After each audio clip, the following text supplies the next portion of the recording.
खोळाले खोळा बांधले.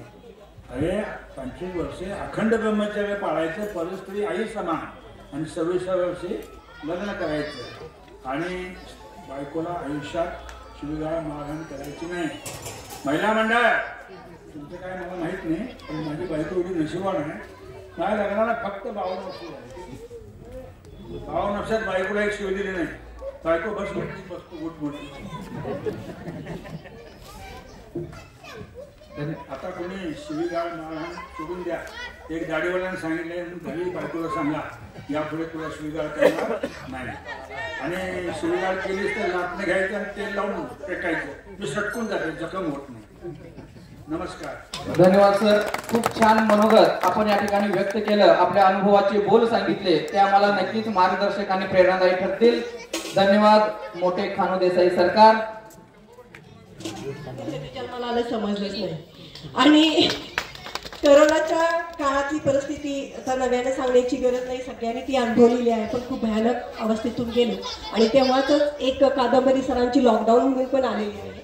आणि त्या काळात जी काही ऑनलाईन गोष्टी सुरू असायच्या, बाकी सगळं ठप्प होतं. आणि त्या काळात जे लिखाण झालं, म्हणजे आता ह्या पुस्तकामध्ये आत्ता मी हा माईक मुद्दाम म्हणून मागून घेतलेला आहे, कारण मला खास श्रीकांत पाटील सरांचा आभार मानायचं होतं. ते माझे आडनाव बंधू आहेत, आमचे गुरुजी आहेत. ते सगळं आदर्श त्यांचे खूप आहेत. त्यांना इतके पुरस्कार वगैरे आहेत, त्यांच्याबद्दल मला शिवप्पा बालिघाटे स्मृती साहित्य पुरस्कार आज मला प्रदान केला. आपण त्याबद्दल धन्यवाद व्यक्त करतो. विश्वास बालिघाटे परिवार तसेच या शिरढोण साहित्य परिषदेचे मी विशेष धन्यवाद. आज मला खरं तर खूप आनंद होता.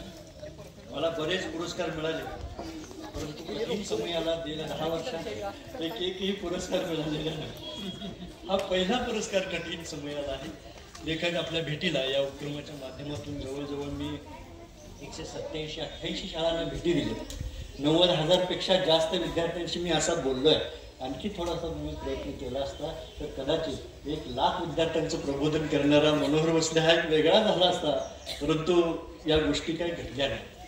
आज 2 प्रकारे मला सरप्राईज मिळालेला आहे. मला कठीण समय या पाठाला विश्वास बालिघाटे यांनी पुरस्कार दिला, हे एक माझ्यासाठी सरप्राईज. आणि दुसरं सरप्राईज की ज्यांना मी आदर्श मानतो असे कवडे सर, ज्यांना मी आदर्श मानतो, ज्यांच्या आमचे मार्गदर्शक आहेत डॉक्टर श्रीकांत पाटील सर, या मान्यवरांच्या हस्ते मला हा पुरस्कार स्वीकारायची संधी मिळाली. आणि हे माझं मी खरं तर भाग्य मानतो. अशा मान्यवरांच्या हस्ते आज माझा सत्कार झाला. खरं तर सुभाष कवडे सर हे स्वामी गुरुजींच्या विचारांचे वारसदार आहेत. त्यांची पुस्तकं मी वाचलेत.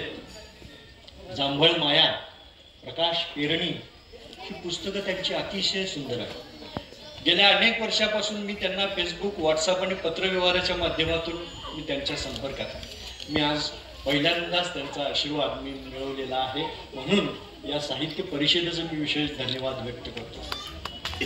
दोन्ही मान्यवर जे आहेत ते अतिशय बिकट परिस्थितीमधून त्यांनी वाटचाल केली. त्यांच्या साहित्यामध्ये ते दिसतं. गरिबी काय असते, शिक्षण कशा पद्धतीने द्या, या दोन्ही मान्यवरांनी हा जगासमोर आदर्श ठेवला.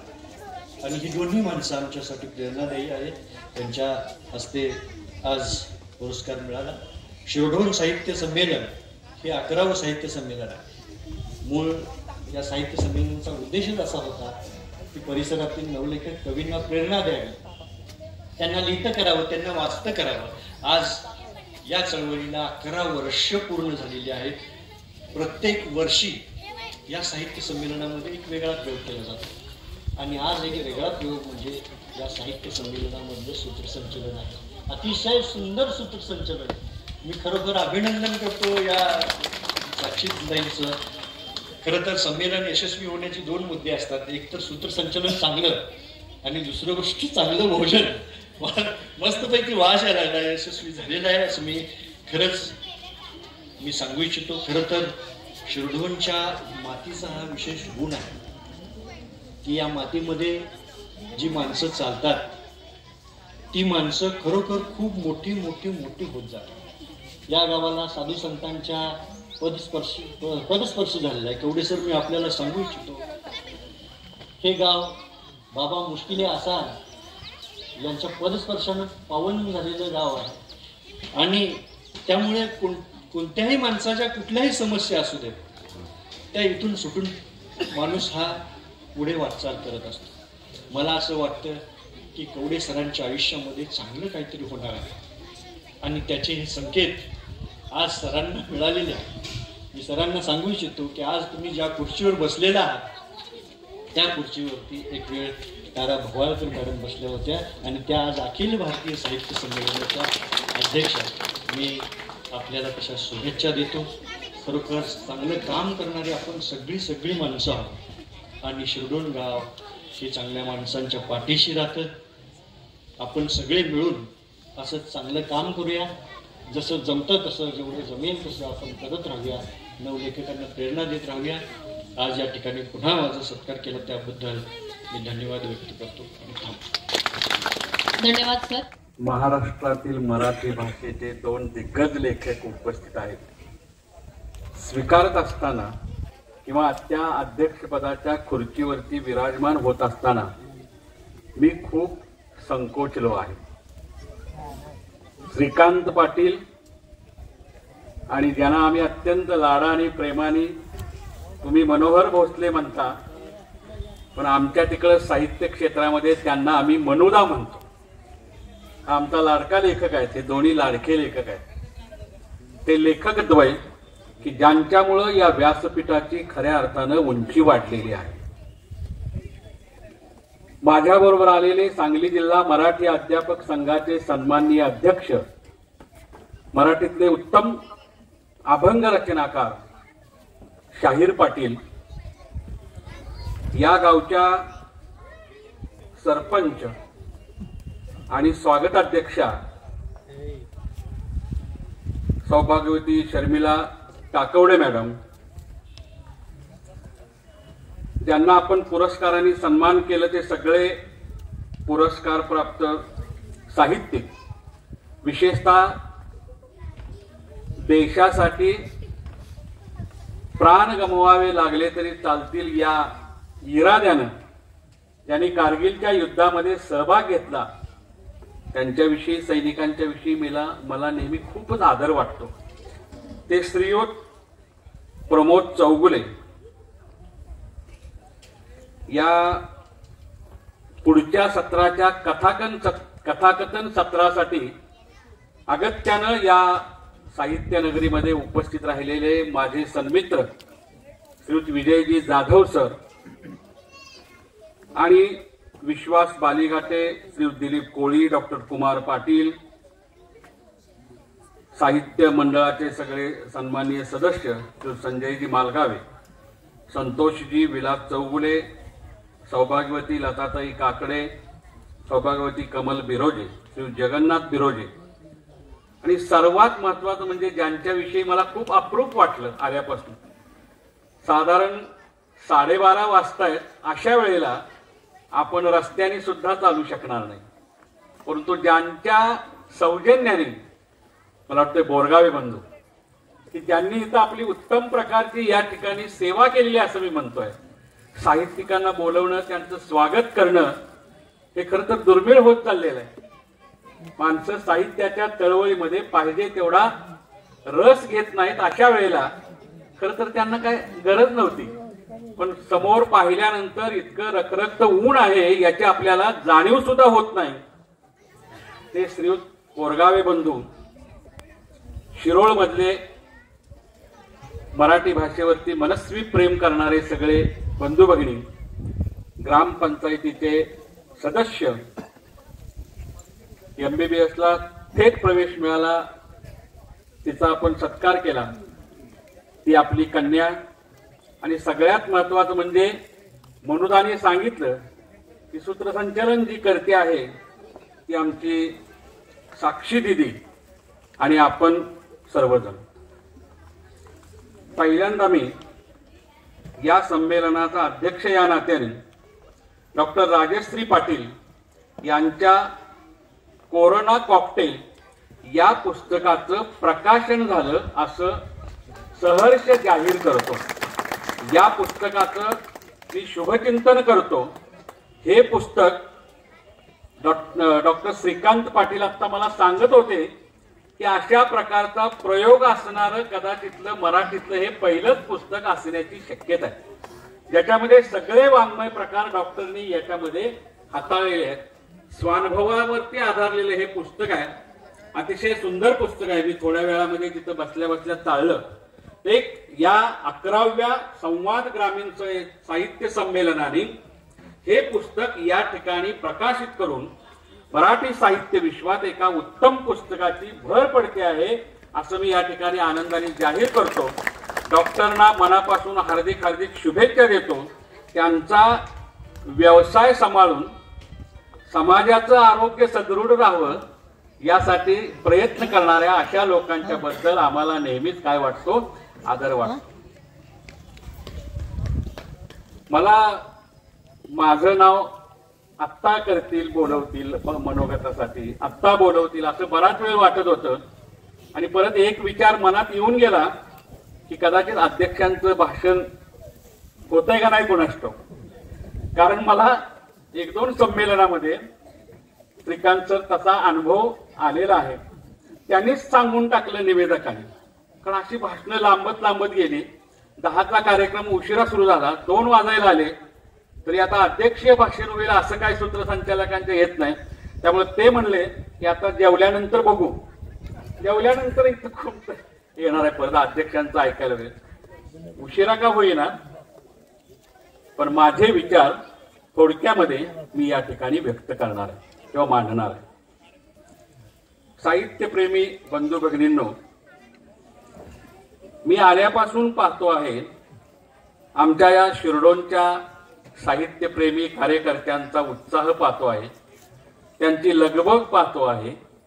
आणि त्याच्यामुळे मला ठामपणाने खात्री होते आहे की हे 11वं संवाद साहित्य संमेलन नक्कीच भविष्य काळामध्ये औदुंबर संमेलनाच्या त्या वाटेने जाईल याची मला खात्री वाटते.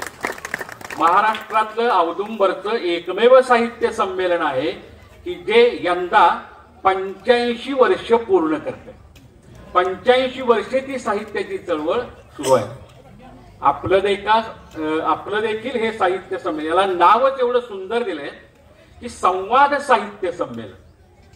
साहित्याचा हेतू बरोबर संवाद या शब्दांनी यांनी पकडलेलं आहे. ज्यांना हे नाव सुचलं त्यांना मनपूर्वक धन्यवाद, मनपूर्वक धन्यवाद.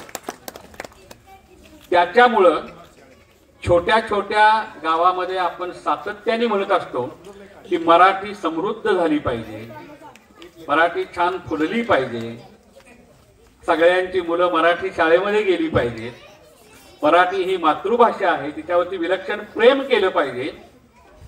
हे सगळे हेतू साध्य करण्यासाठी अशा छोट्या छोट्या साहित्य संमेलनांची खूप नितांत गरज आहे. मोठ्या संमेलनामध्ये उत्सवी स्वरूपात लोंढेच्या लोंढे येत असतात, ग्रंथ प्रदर्शनावरनं नजर फिरवित असतात आणि पुढं पुढं जात असतात. पण अशा संमेलनामध्ये या वेळेला सुद्धा शिरडोन सारख्या अत्यंत छोट्या गावामधली 100-150 माणसं काहीतरी ऐकण्यासाठी एकत्र येतात, साहित्याचा संवाद साधतात, साहित्यावरती काहीतरी ऐकण्यासाठी उत्सुकता दाखवतात. हे मराठी भाषेच्या दृष्टीने अतिशय प्रसाद चिन्ह आहे, अतिशय आनंददायी बाब आहे.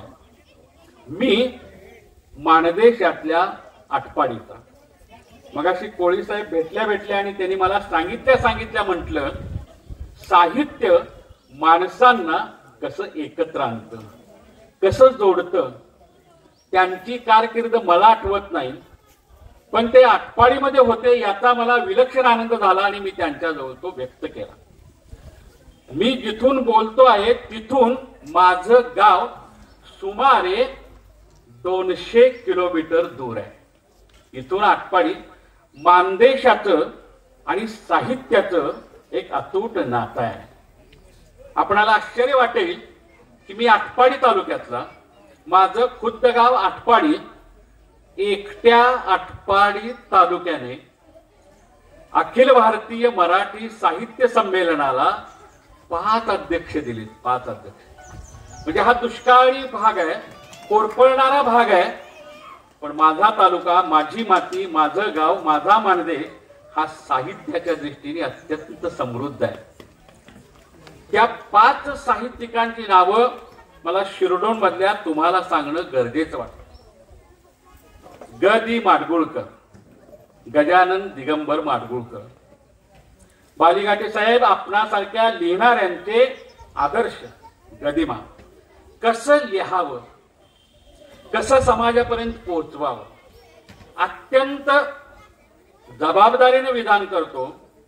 साध्या सोप्या भाषेत जगण्याचं तत्वज्ञान मांडणारा हा जगातला अन्य कोणत्याही भाषेमध्ये झाला नसेल असा महाकवी आमच्यात होऊन गेला. आटपाडीमध्ये होऊन गेला, मानदेशामध्ये होऊन गेल्या. होरपळणाऱ्या मातीनं गदिमांची कविता फुलवली, रुजवली, 7 समुद्रा पार पोहोचवली. जिथं जिथं जगामध्ये मराठी माणूस राहतो त्याला गदिमा माहित नाही असं होत नाही. उद्धवा अजब तुझे सरकार, लहरी राजा प्रजा आंधळी, आधांतरी दरबार. इथे फुलांना जन्म मरत, इथे फुलांना जन्म मरतात. पतिव्रतेच्या गळ्यात धोंडा, वेशेला मणिहार. उद्धवा अजब तुझे सरकार. चंद्र सूर्य असेपर्यंत मला वाटत नाही हे तत्वज्ञान पुसलं जाईल असं. जगण्याचं तत्वज्ञान. 2 ओंडक्यांची होते सागरात भेट, एक लाट तोडी दोघा पुणा नाही गाठ. क्षणिक तेवी आहे बाळा, मेळ माणसांचा, पराधीन आहे जगती पुत्र माणसांचा. हे सांगणारे गदिमा त्यांचे आम्ही वारसदार आहोत. तुम्ही आम्ही सगळेजण वारसदार आहोत. दुसरे अध्यक्ष दिले मानदेशाने व्यंकटेश तात्या माडगुळकर. त्यांची बनगरवाडी आणि मानदेशाची माणसं हे मराठी साहित्याचं अक्षर लेणं. बनगरवाडीमध्ये व्यंकटेश तात्या लिहितात, साहित्य काय करतं, कशी मूल्य रुजवतं. शिक्षक असतात, गावात नुकतीच लग्न झालेली तरुणी एक आलेली असते. शिक्षकांच्या घरी सायंकाळच्या वेळेला जाते, एक नवीन ब्लाउज पीस देते, स्वतःच्या अंगावरचा जुना ब्लाउज पीस देते आणि गुरुजींना सांगते, गुरुजी आज आटपाडीला जाणार नव्हत तालुक्याच्या बाजारला, येताना माझा एक झंपर शिवून आणा, मला एक झंपर शिवून आणा. संध्याकाळी गुरुजी येतात, ती तरुणी जाते, शिवलेला झंपर ताब्यात घेते. तिथं माझ्यासारखा मराठी साहित्याचा अभ्यासक म्हणतो, गुरुजींच्या चारित्र्यावरचा विश्वास समाजाचा किती प्रचंड होता. कुठे गेला तो आज विश्वास. साहित्य हे करतं. साहित्य अशा प्रकारचं संस्कार उर्जवतं. तिसरे साहित्यिक शंकरराव खरात. तराळ अंतराळ आत्मवृत्त ज्यांचं गाजलं ते शंकरराव खरात. माझं साहित्यिकांना, लिहिणाऱ्यांना, शिकणाऱ्यांना एक आव्हान आहे. तुमच्या कुठल्याही लिखाणाच्या बाबतीत, शिक्षणाच्या बाबतीत दारिद्र्य कधीही आड येत नाही. शंकरराव खरात दलित समाजातले. आमच्या आटपाडीमध्ये प्रत्येक कुटुंबामध्ये माणूस दीर्घायुष्य व्हावा अशी चर्चा चालायची. शंकरराव खरातांच्या घरात मरणाची चर्चा चालायची. आज गावात कोणी मेलं का? अंत्ययात्रा आहे का? अंत्ययात्रा सुरू झाल्याबरोबर शंकरराव खरात हा शंकर अंत्ययात्रेच्या मागे मागे जायचं. अंत्ययात्रेवरती प्रेतावरती पांघरलेलं जे धोतर असतं ते असं, तो काय आपली करती माणसाचा समाजात अंत्यविधी करणारी ते धोतर घेतात, असं चुरगाळतात, बाजूला फेकतात. हा शंकर पळत पळत जायचा, ते धोतर आणायचा, पुन्हा पळत घरी यायचा आणि आईला म्हणायचा, आई आई तुला जंपर नाही ना? बाबा बाबा तुला दंडक नाही ना घालायला? दंडक म्हणजे बनियन, याचा शिवा. तिसऱ्या दिवशी मातीचा नैवेद्य असायचा, सगळे गोडधोड पदार्थ असायचे. पुन्हा शंकर आणि त्याचा थोरला भाऊ त्या स्मशानभूमीत जाऊन बसायचे. निवद्द ठेवल्याबरोबर ती मातीचा वगैरे कार्यक्रम व्हायचा. कावळ्यांची गर्दी व्हायची, 1-2 कुत्री यायची. तशा अवस्थेत हा शंकर आणि त्याचा भाऊ तो सगळा गोडधोड नैवेद्य उचलायचा, एका वायरच्या पिशवीत भरायचा, घरी आणायचा, सगळ्यांनी मिळून पोटभर गोडधोड जेवण करायचं. रक्षा विसर्जनचं मातीचं जेवण जेवलेला आणि त्याच्यातनं केवळ साहित्याची निष्ठा, केवळ पुस्तकांचं वाचन, केवळ शिक्षण याच्या जोरावरती हा शंकर पुढे शंकरराव खराच झाला. आणि तराळ अंतराळ हे त्याने आत्मचरित्र. तराळ की याचा अर्थ गावामध्ये दवंडी देणारे जे असतात ना खालच्या वर्गातले, त्यांना तराळ म्हणतात. हा तराळ हा दलित समाजातला मुलगा पुढं अंतराळात गेला. तो डॉक्टर बाबासाहेब आंबेडकर मराठवाडा विद्यापीठाचा कुलगुरू झाला, रेल्वे बोर्डाचा कमिशनर झाला, हजारो पोरांना नोकऱ्या केल्या. हा शंकरराव खरात, आम्ही त्याचे वारस आहोत. हा मानदेशाचा शंकर. हे 3 आमचे लाडके अध्यक्ष, त्याच्यानंतर नासम इनामदार, ऐतिहासिक कादंबरीकार गोमेवाडीचे आणि औंध संस्थानचे प्रतिनिधी पंतप्रतिनिधी महाराज यांनी सुद्धा अखिल भारतीय मराठी साहित्य संमेलनाचं एकदा अध्यक्षपद भूषवलेलं होतं. अशा पार्श्वभूमीमधनं दुष्काळाच्या धगधगत्या वातावरणावरनं ह्या साहित्यिकांची ही उज्ज्वल परंपरा घेऊन आम्हाला पण लिहावं लागलं, लिहायला वाटायला लागलं, लिहितं झालो आम्ही. पण एक कळालं की आज मला 200 किलोमीटर असणाऱ्या शिरडोण गावामध्ये आपण निमंत्रित करता. साहित्य हेच करतं, माणसांना जवळ आणतं. साहित्य माणसांची मनं जोडतं. साहित्य माणसांना, दुरावलेल्या माणसांना एकत्र आणतं. मला तुम्ही बोलवलं, माझ्याकडे किती पैसे आहेत, माझ्या घरदार काय आहेत, याच्याही पेक्षा आपण विचार केलात हे लिहितात, हे अक्षरांची पूजा करतात, त्यांची 4-2 पुस्तकं आहेत म्हणून तुम्ही बोलवलं. माझा महत्वाचा मुद्दा या संमेलनाच्या व्यासपीठावर राहील की साहित्य माणसांना जोडण्याचं काम करतं. साहित्य माणसांची मनं एकत्र करतं. साहित्य कुठल्या कुठल्या माणसांना माणूस पण देतं आणि त्यांना काय करतं, एकत्र आणतं. मुळात हा शब्दच असा तयार झालाय साहित्य. त्याची फोड आम्ही सगळेजण, मनोदा असू दे, श्रीकांत साधा, मी अशी करतो, स अधिक हित. साहित्य स अधिक हित, जे हितासहित आहे, हितासाठीच आहे, चांगल्यासाठी आहे, भल्यासाठी आहे, त्याला साहित्य म्हणतात.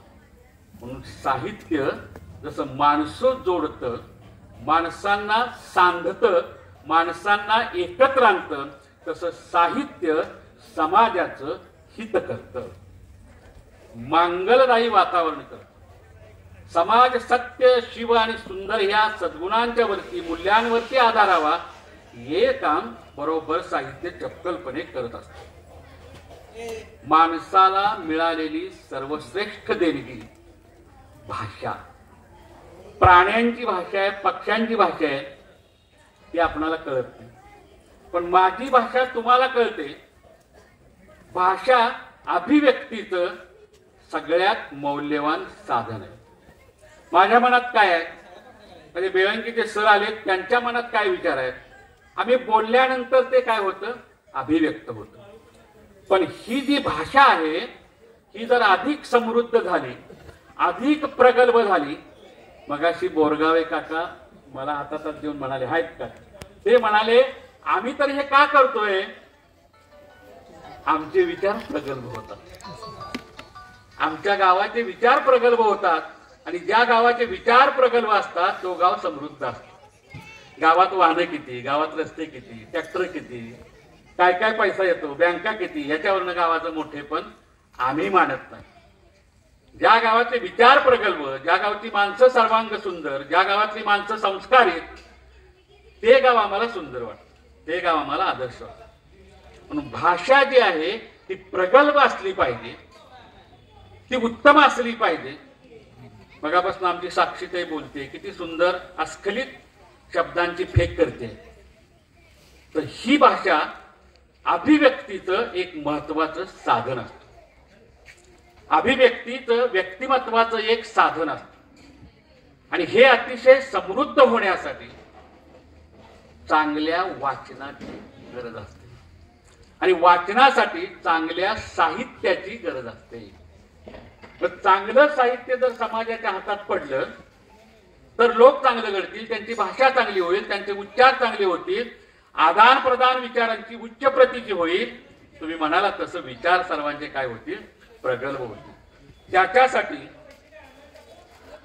साहित्य संमेलन हा मराठी भाषेच्या समृद्धीचा एक सर्वांग सुंदर उत्सव असतो. आज रविवार असून मगाशी मुली किती छान लेझिम खेळत होत्या. मी अल्पोपहार घेण्याच्या ऐवजी त्या मुलींच्या जवळ गेलो, त्यांना बोलावून घेतलं, त्यांची नावं विचारली, त्यांचं अभिनंदन केलं, त्यांना शाबासकी दिली, त्यांच्या शिक्षकांचं अभिनंदन केलं आणि त्यांना म्हणालो आज रविवार असून सुद्धा केवळ भाषेच्या प्रेमापोटी, केवळ साहित्याच्या प्रेमापोटी तुम्ही मुलांना घेऊन या ठिकाणी आलात. त्या मुलींनी या ग्रंथदिंडीची खूप शोभा वाढवली. तुमचं मी खास खास अभिनंदन करतो. किती आनंद झाला त्यांना. त्या मुलीने मला तुमचं नाव काय, तुम्ही कुठं आला, लगेच माहिती विचारायला काय केली, सुरुवात केली. हे भाषा करू शकतं, हे साहित्य करू शकतं आणि त्याच्यासाठी वाचन. मी पुन्हा पुन्हा वाचन आणि साहित्य या दोन शब्दावरती येतो आहे. आजच्या अस्वस्थ वातावरणामध्ये, काळवंडलेल्या वातावरणामध्ये, माणूस माणसापासून दूर जात असतानाच्या वातावरणामध्ये मला शिरडोन सारख्या छोट्या छोट्या संवाद साहित्य संमेलनाचं महत्व अतिशय अधोरेखित वाटतं. खूप महत्व आहे. आम्ही आज इथं 4-5 तास एकत्र बसणार आहोत. कोण कुठल्या गावचा, कोण कुठल्या जातीचा, कोण कुठल्या स्वभावाचा, कोण कुठल्या पंथाचा, कुणाची काय आर्थिक स्थिती, कुणाचे काय पैसे, सगळं विसरून आपण या ठिकाणी एकत्र आहोत. एकमेकांना समजून घेतोय. आता आमचे हे पट्टण कोडोलीच्या बिरोबा देवाचे पुजारी DYSP साहेब किती छान त्यांनी उदाहरणं सांगितली. उपपंतप्रधानांच्या चव्हाण साहेबांच्या पर्यंत गेले. त्यांनी उदाहरण सांगताना सुद्धा चव्हाण साहेबांचं उदाहरण दिलं. चव्हाण साहेबांच्या सारखा उत्तम वाचक, सुसंस्कृत राजकारणी आणि पुस्तकांवर विलक्षण प्रेम करणारा भारतात दुसरा राजकारणी लोक झालेला, भारतात नाही.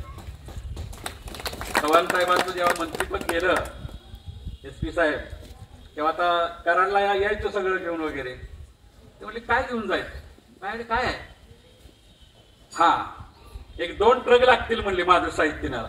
हा काय आहे म्हणताय आणि 2 ट्रक पाहिजे. अहो 2 ट्रक भरून पुस्तकं त्यांच्याकडे होती. चव्हाण साहेबांच्याकडे 2 ट्रक भरून काय होती, पुस्तकं होती.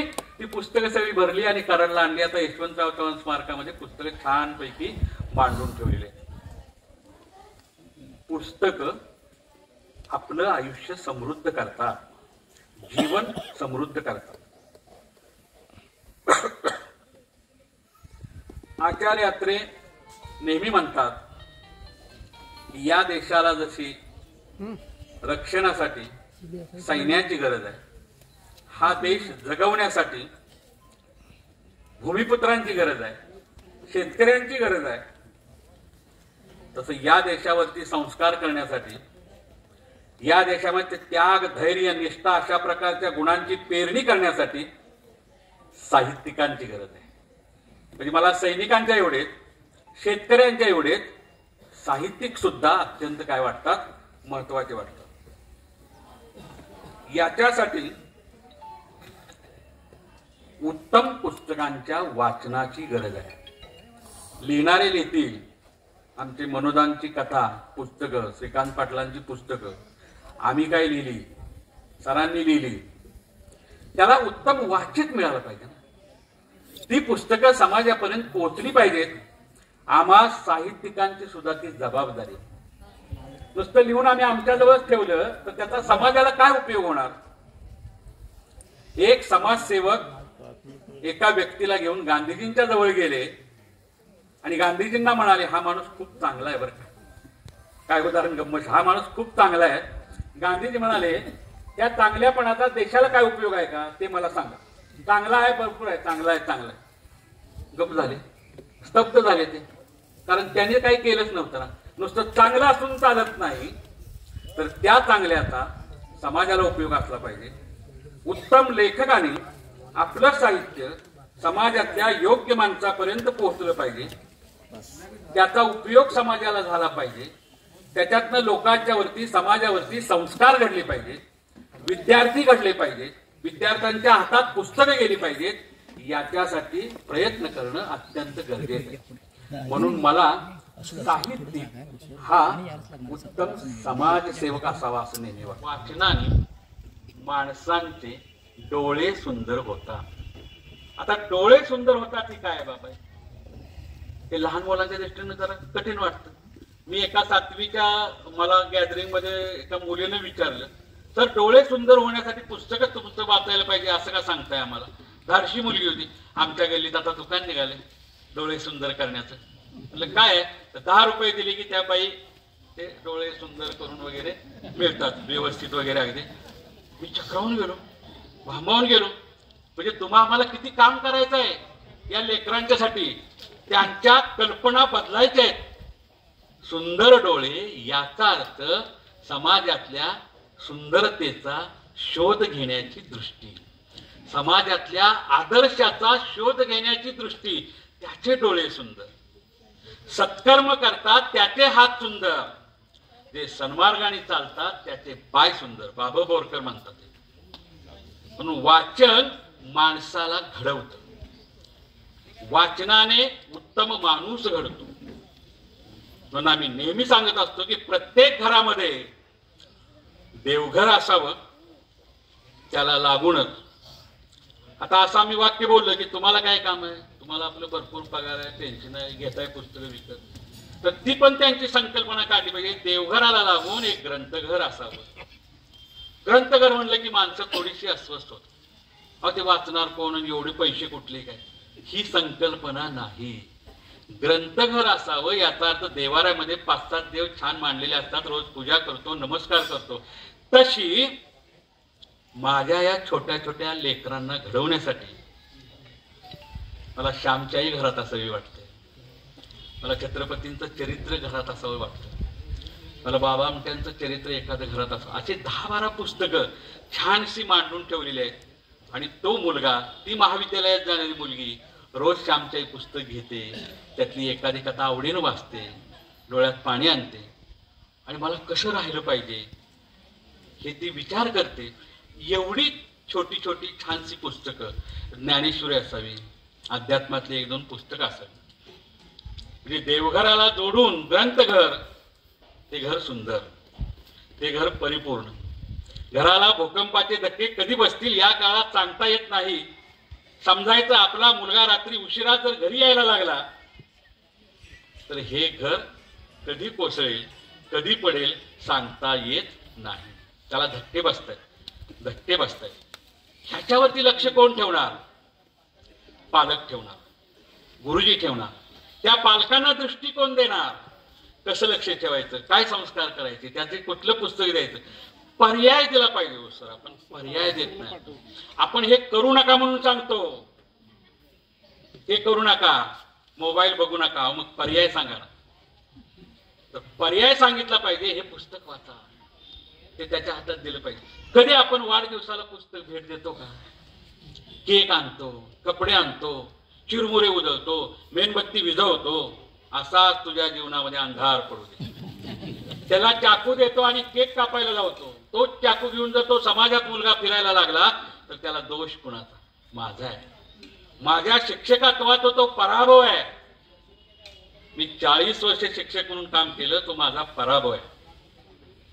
मग मी त्याच्या हातामध्ये वाढदिवसाच्या दिवशी चाकूच्या ऐवजी श्यामच्याही का देऊ शकत नाही? विनोबा भाव्यांचं छोटस पुस्तक का देऊ शकत नाही? मुलांची गीता. याच्यासाठी साहित्याच्या सकस वाचनासाठी घरामध्ये पुस्तक असणं गरजेचं आहे आणि पालकांनी त्यासाठी या काळामध्ये सजग होण्याची गरज आहे. पालक सगळे वर्ग सजग झाले, शिक्षक जर त्या दृष्टीचे झाले तर मराठी भाषा समृद्ध झाल्याशिवाय होणार नाही. पण फार महत्वाचं आहे. पु ल देशपांडेंनी एकदा एक खूप छान त्यांच्या भाषणामध्ये उदाहरण सांगितलं. एका दवाखान्यामध्ये एक 50-55 वयाचे सद्ग्रस्त सुशिक्षित खूप आजारी होते. त्यांना दवाखान्यामध्ये भरती केलेलं होतं. त्या दवाखान्यात असताना श्रीकांत सर त्या पेशंटच्या हातात पुलंचं एक अत्यंत सुंदर पुस्तक पडलं, पु ल देशपांडे. त्यांना ते वाचायला सुरुवात केली आणि जो पेशंट आत्महत्यापर्यंत पोहोचलेला होता, मनामध्ये निराश झालेला होता, तो प्रफुल्लित झाला, आनंदित झाला. त्याचा आजार हळूहळू कुठल्या कुठे चाललाय असं त्याला वाटू लागलं आणि त्यानं थेट पु ल देशपांडेंना एक पत्र लिहिलं. पुलंना पत्र लिहिलं. भाई, पु ल देशपांडेंना भाई म्हणतात सगळे. भाई, तुमचं पुस्तक वाचल्यापासून मला जगावंसं वाटायला लागले. पुलंनी त्याला लगेच उत्तर दिलं, तुम्हाला जगावंसं वाटतंय म्हणून आम्हाला लिहावंसं वाटतंय. तुम्हाला जगावंसं वाटतंय म्हणून आम्हाला लिहावंसं वाटतंय. समाजाला जगवण्यासाठी. आता याचा अर्थ त्याला प्रत्यक्ष अन्न पाणी देणं असा घ्यायचा नाही. जगणं हे भुकीच्या पलीकडचं सुद्धा एक जगणं आहे. त्याची वेगळी भूक आहे, वक्तृत्वाची आहे, सांस्कृतिक आहे, वाचनाची आहे. हे जगवण्यासाठी साहित्याची भूमिका आज समाजामध्ये खूप महत्वाची आहे. माणसं निराश होत नाहीत, आनंदाने राहतात. याचं साहित्याचं खूप मोठं त्यांना ठेवणं आनंदी हे प्रयोजन आहे. आता लिहिण्यासाठी फार मोठ्या विषयांच्या शोधात आपणाला फिरावं लागेल, बरोबर आहे ना. आपल्या सभोवार, आपल्या पंचक्रोशीत सगळे विषय आपणाला इथं तिथं सापडतात. काही विषयांचं म्हणजे सगळे प्रश्न आहेत. शेतीचे प्रश्न आहेत, मीठ फुटलेलं आहे शेताना त्याचे प्रश्न आहेत, शेतकऱ्यांच्या आत्महत्येचे प्रश्न आहेत, शिक्षणाचे प्रश्न आहेत. आजच मी येताना बातमी वाचली, मला इथे ते सांगवत नाही, मी सांगणार नाही, पण खूप गंभीर बातमी आहे. एका वृत्तपत्रात आली, एका महिला शिक्षिकेच्या बाबतीत बातमी.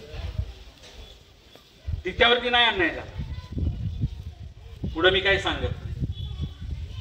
महिलांचे प्रश्न आहेत, माणसं माणसापासून दूर जाण्याचे प्रश्न आहेत, नात्या गोत्यांचे प्रश्न आहेत, नात्यांचा संवाद हरवत चाललेले प्रश्न आहेत.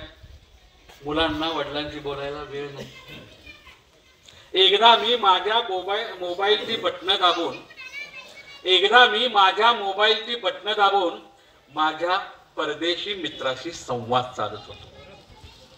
एकदा मी माझ्या मोबाईलची बटणे दाबून माझ्या परदेशातल्या मित्राशी संवाद साधत होतो, तेव्हा माझे म्हातारे बाबा माझ्या जवळ आले आणि मला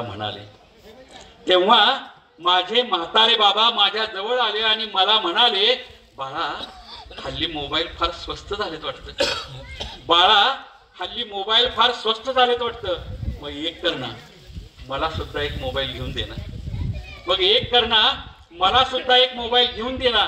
म्हणजे तुला माझ्या प्रकृतीची चौकशी करता येईल ना मोबाईलवरून. संपली कविता. म्हणजे बाबा तुम्ही कसे आहात हे विचारायला सुद्धा मुलाबाळांना. 2 मुलं आहेत. पुण्याच्या सारसबागेमध्ये घडलेली घटना आहे. उच्च अधिकारी क्लास 1, नाव सांगत नाही फक्त. त्या दिवशी 31 तारीख होती. मी माझ्या मुलाकडे गेलो होतो. मुलाने सुनेने आम्हाला सारसबागेमध्ये नेलं. संध्याकाळ व्हायला आली, अंधार पडायला लागला, निघायला लागली माणसं आपापल्या घरी. माझ्या स्वभाव धर्मानुसार त्यांच्या जवळ गेलो मी. म्हातारे आजोबा होते, ते आजी होत्या त्यांच्याबरोबर. चला ना, आम्ही सगळे निघालो घरी. तुम्ही कधी जाणार तुमच्या घरी, तुम्ही आता थकलेला आहात. पटकन त्या माणसाच्या डोळ्यात पाणी आलं आणि ते म्हणाले, आज 31 तारीख आहे, आमची एक खंत तुम्हाला सांगतो. सर, माणसं कुठे चालली नात्या गोत्याची. आज 31 तारीख आहे, मला 2 मुलं आहेत. दोन्ही मुलं क्लास 1 अधिकारी आहेत, बँकेमध्ये चांगल्या सर्व्हिसला आहेत, नातवंड आहेत. 1 तारखेपासून 15 तारखेपर्यंत मी मोठ्या मुलाकडे असतो. 15 तारखेनंतर 30 तारखेपर्यंत मी दुसऱ्या मुलाकडे असतो. 31 तारखेला मी कुठे जायचं? कारण सून लगेच म्हणते ना, 15 तारखेपर्यंत तिकडे आहे, 30 तारखेपर्यंत आमच्याकडे आहे. आम्ही 31 तारखेला कुठे जायचं? काय करायचं? 2 मुलं असताना रक्तातल्या नात्यांची वाटणी करतात, आई वडिलांची वाटणी करतात. 1 ते 15, 16ला सकाळी रिक्षाचे पैसे देतात, तिकडे जावा. मी कथा लिहिली सुंदर, त्या कथेला नाव दिलं 31 तारीख. एवढे फोन आले, महाराष्ट्रभर कथा ती छान वाली. माझा हेतू फक्त एवढाच होता की आज भयंकर नात्याचा गुंता झालेला आहे, संवाद हरवलेले आहेत. या व्यासपीठानं नाव जे दिले संवाद साहित्य संमेलन, पास तुम्ही खूप मोठं काम केलेलं आहे. संवाद हरवतायत, संवाद हरवलेले आहेत. महिलांचे प्रश्न अनेक निर्माण झाले. आज एका अग्रगण्य वृत्तपत्रात बातमी आहे, 3री मुलगी झाल्यामुळं त्या महिलेला जाळून मारले. आज मी वाचले इथं शिरडोन मध्ये आल्यानंतर, थोडा वेळ थांबल्यानंतर. बरोबर आहे, 3री मुलगी झाली, महिलेला जिवंत जाळून मारले नवऱ्याने आणि तिथल्या संबंधित सगळ्या लोकांनी. काय त्या महिलेचा दोष आहे? हे सगळे प्रश्न आहेत. नवरा बायकोला म्हणतो दिव्याची वात कमी कर, मला झोप येत नाही. नवरा बायकोला म्हणतो दिव्याची वात कमी कर, मला झोप येत नाही. मुलगा आईला म्हणतो दिव्याची वात मोठी कर, मला अभ्यास होत नाही. नवरा बायकोला म्हणतो दिव्याची वात लहान कर, मला झोप येत नाही. मुलगा आईला म्हणतो दिव्याची वात मोठी कर, माझा अभ्यास होत नाही. ती बिचारी रात्रभर दिव्याची वात लहान मोठी करत राहते. ती बिचारी रात्रभर दिव्याची वात लहान मोठी करत राहते आणि उभ्या आयुष्यात नात्याच्या गुंत्यात वातीसारखी जळून जाते, वातीसारखी जळून जाते. आज माझ्या माऊलींचे, ताईंचे हे प्रश्न आहेत. हे प्रश्न साहित्याचे किती ज्वलंत विषय होऊ शकतात. आमच्या श्रीकांत सरांच्या सारखा माणूस पुण्याला जात असताना मोठे मोठे डोंगर फोडतायत मशनी ते बघतोय आणि कडे लूट सारखी एक अक्षर कलाकृती जन्माला येते. म्हणून मी एक धाडसाने विधान करतो की ज्यांना लिहायचं आहे, साहित्यिकांच्या मनाचे डोळे सदैव उघडे असले पाहिजे. साहित्यिकांचं मन संवेदनशील असलं पाहिजे. म्हणजे संवेदनशीलता हा सुंदर लेखनाचा पाया आहे. आणि मनाचे डोळे उघडे ठेवणे याच्यामुळे तुम्हाला अनेक विषय काय होत असतात, मिळत असतात लिहिण्यासाठी. म्हणजे आम्ही जे लिहितो ते छोटे छोटे, मी अनुभव शिल्पे नावाचं एक सदर तरुण भारतमध्ये 1 वर्षभर लिहिलं. 1 वर्षभर लिहिलं. अगदी साधे साधे प्रसंग आम्हाला टोचायचे आणि ते आम्ही काय करायचो, लिहायचो. म्हणजे हा जो भवताल आहे हा आपल्या साहित्य लेखनाचा विषय होऊ शकतो. आमच्याकडे मीठ फुटलेली किती शेती आहे, त्याच्यात एवढी कुटुंब आता ही झाली, आर्थिक दृष्ट्या हतबल झालेले आहेत. जमीन 20 एकर. का मीठ फुटलं? हे सारखा पाण्याचा वापर, पाणी खत. ह्याच्यावरती साहित्यिकानं काय लिहू नये का? हे विषय मांडले पाहिजेत सातत्यानं. शिक्षणाचे प्रश्न, पर्यावरणाचे प्रश्न, शेतीचे प्रश्न, महिलांचे प्रश्न. आणि हे शोधण्यासाठी कुठल्या महिला मेळाव्यात जायला पाहिजे, हजारो महिलांची काही मुलाखती घेतली पाहिजे, असं काहीही नाही. आता मला साहित्य लेखनाचे प्राधान्यानं माझ्या दृष्टीनं, माझ्या अल्पमतीनं 3 हेतू प्रधान वाटतात. मी का लिहितो तर मला वाटतं स्वानंद पहिला हेतू. स्वानंद शब्द लक्षात आला, सोपं आहे. त्याच्यानंतर रंजन आणि तिसरा सगळ्यात महत्वाचा प्रबोधन. साहित्य लेखनाचे 3 हेतू सामान्यतः आम्ही मानतो. प्रत्येक साहित्यिकाची या बाबतीत भूमिका वेगळी असू शकते, पण लिहिल्यानंतर माझा जो विलक्षण आत्मिक आनंद असतो तो काही और असतो.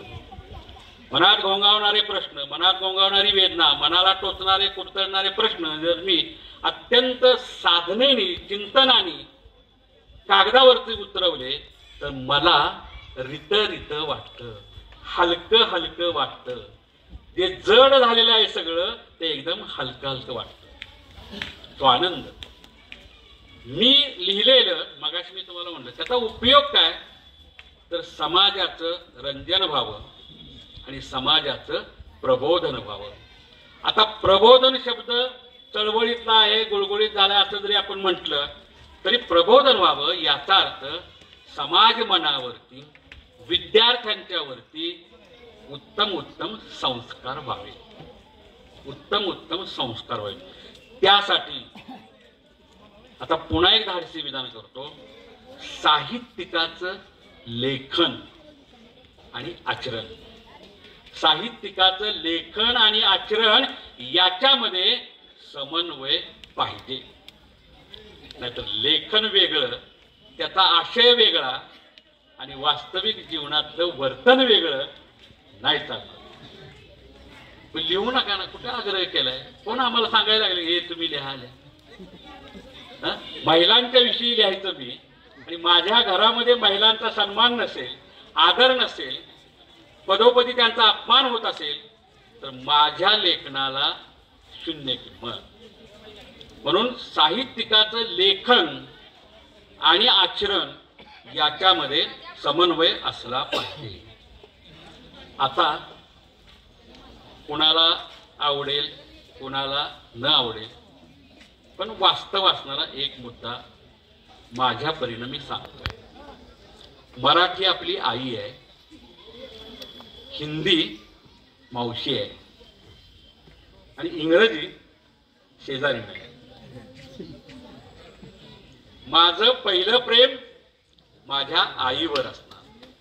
माय मरो आणि मावशी जगो ही आपली संस्कृती आहे, म्हणून मला हिंदी प्रिय असणार. पण झालंय उलट. आज तुमचं आमचं सगळ्यांचं प्रेम मी म्हणलं म्हणून तुम्हाला आवडेल किंवा आवडणार नाही. पण मी माझा मुद्दा सांगतोय, कुठल्यावर टीका करायची काही माझा हेतू नाही, किंवा शिक्षकांच्या वरती किंवा त्या शाळेवरती तर माझा मुळीच हेतू नाही. पण जे वास्तव आहे, समाजाच्या भल्याच आहे, ते मी या व्यासपीठावरनं अगत्यानं सांगणार. आईवर प्रेम करा, मराठीवर प्रेम करा, हिंदीवर प्रेम करा, पण शेजार काय. त्याच्यामुळं इंग्रजी माध्यमाच्या शाळा वाढल्या, मराठी माध्यमांच्या शाळांना ग्रहण लागायला लागलं. आणि मात्र संमेलनातनं ह्याच्यातनं त्याच्यातनं आमचं चालूच आहे की मराठी समृद्ध झाली पाहिजे, मराठीत अमुक हे झालं पाहिजे. यशवंतराव चव्हाण साहेब नेहमी सांगायचे, शिक्षण हे मातृभाषेतूनच दिलं गेलं पाहिजे. अन्य कुठली भाषा विद्यार्थ्याला संस्कार करू शकत नाही. मराठी ज्ञानाची भाषा आहे, माझ्या श्वासाची भाषा आहे, माझ्या मातीची भाषा आहे. इंग्रजी ही संपर्काची भाषा आहे, माझ्या संस्काराची भाषा होऊ शकत नाही, माझ्या घराची भाषा होऊ शकत नाही, माझ्या घराला घरपण देणारी ती भाषा होऊ शकत नाही. कृपया गैरसमज करून घेऊ नका, पण वस्तुस्थिती आहे. आता अभिजात भाषेचा दर्जा मराठीला मिळाला तेव्हा तुमची आमची सर्वांची जबाबदारी खूप वाटेल. मराठी अधिक समृद्ध झाली पाहिजे, त्या मराठीवरती सर्वांनी विलक्षण प्रेम केलं पाहिजे. ही आता इथून पुढची काळाची काय राहणार आहे गरज आहे. खरंच वेडी असतात, खुळ्यासारखी उन्हात तापतात, आलाच कधी धोधो पाऊस, चिंब चिंब भिजून जातात. आपण झाडं उन्हात तापताना पावसात भिजताना एक करतात, झाडं उन्हात तापताना पावसात भिजताना एक करतात. आपली फांदी फांदी जपून ठेवतात आभाळभरच्या चिमण पाखरांसाठी, आपल्यासाठी नाही. आपण एवढंच करायचं असतं, या झाडांचं झाडपण जपायचं असतं. आपण एवढंच करायचं असतं, या झाडांचं झाडपण जपायचं असतं. आणि जमलंच तर समाजासाठी झाड होऊन जगायचं असतं, झाड होऊन जगायचं असतं, झाड होऊन जगायचं असतं. या संमेलनातून, या साहित्यिक व्यासपीठावरनं आपल्याला माझ्यासहित तुम्हा सर्वांना, माझ्या आया मावशांना, सगळ्यांना, साहित्यप्रेमींना झाड होऊन जगण्याची प्रेरणा मिळो आणि त्यासाठी पुस्तकं आपल्या समोर सदैव राहो अशी प्रार्थना करतो. येणाऱ्या नव्या वर्षाच्या मनपूर्वक हार्दिक हार्दिक शुभेच्छा देतो. मी सांगतो धन्यवाद. धन्यवाद सर. खरोखरच पुस्तक घडवतं मस्तक याप्रमाणेच आज सुरू असलेल्या 11व्या संवाद ग्रामीण साहित्य संमेलनामध्ये अध्यक्ष बीज भाषण अत्यंत उत्कृष्ट रीतीने आपण सादर केलेले आहेत. खरोखर सर साहित्यच माणसांना जवळ आणतं आणि साहित्यच माणसं जुळवली जातात. आणि या साहित्याच्या महत्वासाठी, या साहित्याचं महत्व तरुणांना त्याचबरोबर साहित्यप्रेमी रसिकांनाही पटवून देण्यासाठी आज आपण शिरडोन साने गुरुजी साहित्य नगरी मध्ये जो संवाद ग्रामीण साहित्य संमेलन आयोजित केलं आणि त्यामध्ये अध्यक्षही बीज भाषण अत्यंत उत्कृष्ट रीतीने आपण सादर केलं. त्याबद्दल सर्वच संयोजक कमिटीकडून मी तुमचं मनापासून खूप खूप आभार मानते. हे अंधेरी रात फिर भी रोशनी की बात कर, हे अंधेरी रात फिर भी रोशनी की बात कर, पेटवण्या ज्योत येते काळजाची वात कर, पेटवण्या ज्योत येते काळजाची वात कर. अंधकार खूप आहे, मराठीवर खूप अन्याय होतोय, मराठी शाळा बंद पडत आहेत. ह्या सगळ्या अंधारामध्ये एक मिनमिनती ज्योत पेटावी, त्याप्रमाणे साहित्य संमेलन ही मराठी भाषा संवर्धनासाठी अविरतपणे काम करत आहे. आणि त्याचाच एक धागा बनून साहित्य परिषद बहुउद्देशीय संस्थेच्या वतीने हे 11वे संवाद ग्रामीण साहित्य संमेलन साने गुरुजी यांच्या जन्मशताब्दी वर्षाच्या निमित्ताने साने गुरुजी साहित्य नगरीमध्ये या ठिकाणी संपन्न होत आहे. पहिल्या सत्राचं आभार प्रदर्शन करत असताना या ठिकाणी आताच अध्यक्षीय बीज भाषण झालं. अध्यक्षीय बीज भाषण एवढं छान झालं की आम्ही मंत्रमुग्ध झालो आणि जेवायचं आहे हे देखील या ठिकाणी विसरून गेलो. अध्यक्ष सर, खरोखरच आतापर्यंतच्या सर्व अध्यक्षांनी खूप छान मनोगत या ठिकाणी व्यक्त केली. त्यामध्ये तुम्ही कळस चढवला असं म्हटलं तर ते वावगं ठरणार नाही. माय मराठी तुझ्या कृपेने हात मस्करी लावू दे, माय मराठी तुझ्या कृपेने हात मस्करी लावू दे, भावार्थाच्या सुमनाने नित्य तुला मी पुजावे, आणि शब्दांचे अर्घ देऊनी मनाला स्पर्शावे, ताल स्वरांच्या हिंदोळ्यावर भाषा माझी डोलू दे, माय मराठी तुझ्या कृपेने हात मस्करी लागू दे, हात मस्करी लागू दे. मराठी भाषा संवर्धन, मराठी वाचन चळवळ यासाठी आपण केलेलं योगदान आणि आता अध्यक्षीय बीज भाषणामध्ये आपण व्यक्त केलेलं मनोगत हे खरोखरच हे संवाद ग्रामीण साहित्य संमेलनाचं यश म्हणावं लागेल. त्याबद्दल तुमचं अध्यक्षपद स्वीकारल्याबद्दल आणि खूप छान मार्मिक आणि महत्वाचं असं अध्यक्षीय मनोगत व्यक्त केल्याबद्दल मनापासून हार्दिक हार्दिक आभार. या ठिकाणी आजच्या या प्रारंभिक सत्रामध्ये व्यासपीठावर उपस्थित असणारे आमच्या साहित्य परिषदेचे अध्यक्ष विश्वास बालिगाटे असोत आणि स्वागताध्यक्षा सरपंच शर्मिलाताई टाकोडे असोत, त्याचबरोबर आमच्या सर्वांचे मार्गदर्शक डॉक्टर श्रीकांत पाटील, त्याचबरोबर साहित्यिक शाहीर पाटील साहेब उपस्थित आहेत. कवी संमेलनाचे अध्यक्ष या ठिकाणी डॉक्टर राजश्रीताई पाटील उपस्थित आहेत.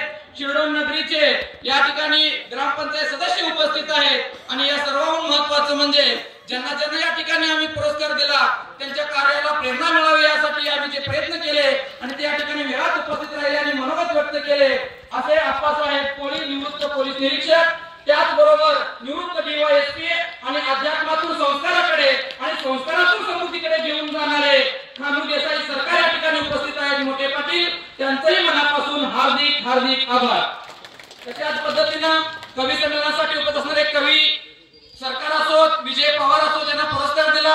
आणि अतिशय महत्वाचं म्हणजे आमचे शिक्षक गुरुवर्य ज्यांनी आम्हाला मार्गदर्शन केलं आणि आमच्या पहिल्या साहित्य संमेलनामध्ये कथाकथनाचं काम करणारे सुनील कृष्ण आसवले सर, ज्यांचं नुकतंच या ठिकाणी आभाळ शोधताना हे पुस्तक या ठिकाणी मुंबईमध्ये प्रकाशित झालेलं आहे.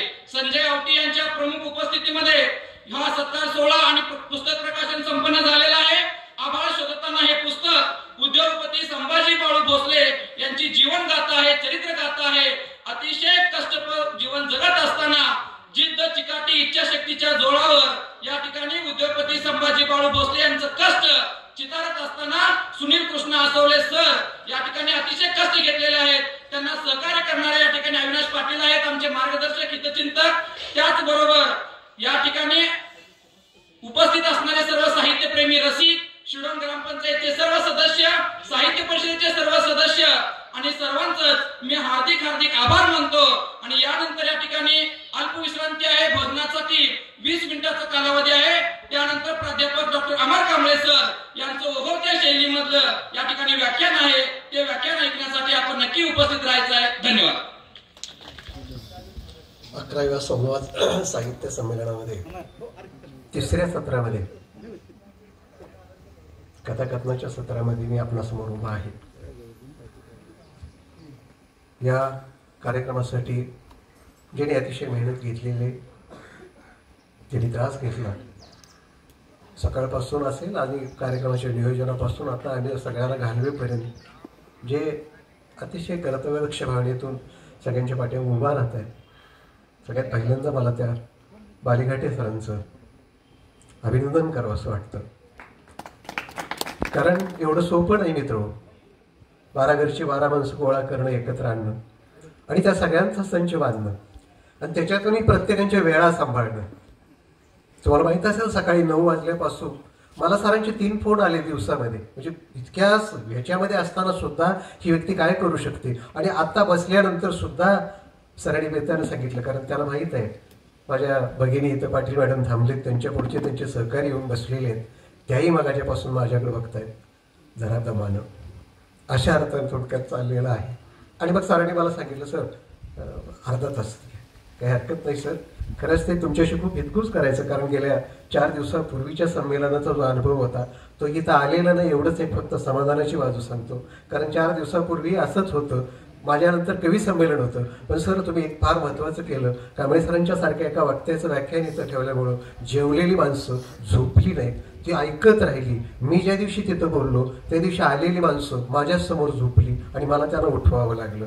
कारण कसं असतं तुम्हाला सांगतो, वक्ता कसा असावा ह्याच्याबद्दल तुमच्या मनामध्ये काही आडाखे असतात, काही अंदाज असतात, काही तुम्हाला कथाकार कसा असावा, कसा दिसावा ह्याच्याबद्दल काहीतरी गोष्टी तुम्ही मनाशी आडाखे बांधलेल्या असतात. वक्ता गोरा गोमटा असावा, देखणा दिसावा, त्याच्या पोटाचा आकार वाढलेला असावा, डोक्यावर टक्केल पडलेला असावं, अशा प्रकारचं एखादं रुबाबदार व्यक्तिमत्व कथाकथनासाठी आपल्या समोर असावं, अशा अपेक्षा तुमच्या मनामध्ये असणं साहजिकच आहे. माझ्याकडे बघितल्यानंतर याच्यातलं काहीही दिसत नाही.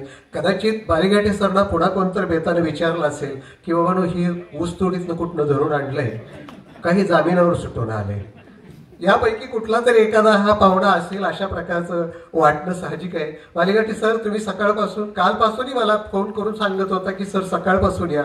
मी तुम्हाला तुमच्या माहितीसाठी सांगतो, कितीही मोठा कार्यक्रम घेतला तर कार्यक्रमाच्या ठिकाणी 10 मिनिटापेक्षा अगोदर मी कधी जात नाही आणि 10 मिनिटापेक्षा जास्त वेळ तिथं थांबत नाही. त्याचं कारण तुम्हाला सांगतो, मी सकाळी इथं कार्यक्रम सुरू झाला त्यावेळेला आलो होतो. माझ्या संयोजक माझी लहान भगिनी इथं आहे, सर त्यांच्या जोडीला होते, सगळेजण बघत होते. आमच्या कवडे सरांनी बघितलं आणि ते म्हणले विजय जाधव आलेत. ही सगळी जण बघत होती, कुठं आहे विजय जाधव. मी समोरच बसलो होतो. मी म्हटलं शेवटपर्यंत ओळख दावायची नाही, डायरेक्ट तिथं स्टेजवरच यायचं. बालिघाटे सरांनी पण बघितलं नव्हतं, तेही स्टेजवर कुठं काही येतोय का नाही, आलंय म्हणतोय, अजून का दिसणं झालंय, बघत होते. मलाही जाणवत होतं, पण शेवटपर्यंत आपली ओळख सांगायची नाही आणि डायरेक्ट जायचं. त्याचं कारण सांगतो, जर समजा त्यावेळेला ह्या लोकांना कळालं असतं 3ऱ्या सत्रामध्ये हे कथाकथन करणार आहे, तर साहेबांच्या कानाला लागून कुणीतरी सांगितलं असतं ह्याला थांबवा, ह्याचं काय असेल ते भागवा आणि आमच्या पाटील मॅडमचं तेवढं कवी संमेलन घ्या, हे जाऊ दे गेलं तर घडलं, असं होण्याची शक्यता होती. त्यामुळं मी बालिघाटे सर शेवटपर्यंत तुमच्याकडे कोणतं घ्यायला नाही. परंतु मी ज्या वेळेला आलो त्यावेळेला आमच्या साहेबांचं भाषण चाललं होतं. मला माझ्या गावामध्ये बाबू बिरू वाटेगावकर आणलेलं आठवतं. त्यांचा एक दबदबा, त्यांचा रुबाब आणि रांगडं बोलणं ऐकलं होतं त्यावेळेला. आणि ते रांड्याच्या म्हणून शिवी सुद्धा आपल्या ह्याच्यामध्ये ते इतके छानपैकी देत होते, ऐकताना असा अंगावरती काटा येतो. असा एक जबाबदार व्यक्तिमत्व माझ्या समोर उभं राहिलं. मला खूप बरं वाटलं. खरंच ते तुम्हाला सांगतो, मला वेळ फार कमी दिलेला आहे. आणि सर कथाकाराचे असो कुणीही असो, आम्ही ज्या वेळेला 50-60 किलोमीटरवरून तुमच्याकडे येतो त्यावेळेला एक अपेक्षा असते कुणाचीही, अर्थात ते तुमची हे नाही, परंतु एक अपेक्षा असते. आम्हाला काय लागतं, आम्हाला नाही पैसा लागत, आम्हाला नाही जेवण लागत. मॅडम तुम्हालाही माहिती आहे आपल्याला काय लागतं ते. आम्हाला फक्त श्रोत्यांची दाद जर मिळाली ना, आमच्या जन्माजन्माचं सार्थक झाल्याचा भाग आम्हाला होतो. आम्ही तेवढ्यासाठी आज सुचलेला असतो. त्यांच्यासाठी आज माझ्याकडे येतं 80 वर्षाचे बेळंके सर, विजयकुमार बेळंके सर आहेत. माझ्या शब्दावरती प्रेम करणारा हा माणूस.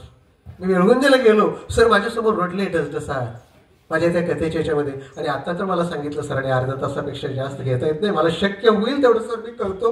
मला जेवढं बसवता येईल तेवढं मी बसवायचा प्रयत्न करतो. एक तुमच्यासाठी विनोदी प्रसंग किस्सा आणि एक तुमच्यासाठी, कारण इथं माझी जुनी जाणकार माणसं आले त्यांच्यासाठी एक कथा घेतो. नाही असू द्या, आता हा तुमच्या मनाचा मोठेपणा झाला, पण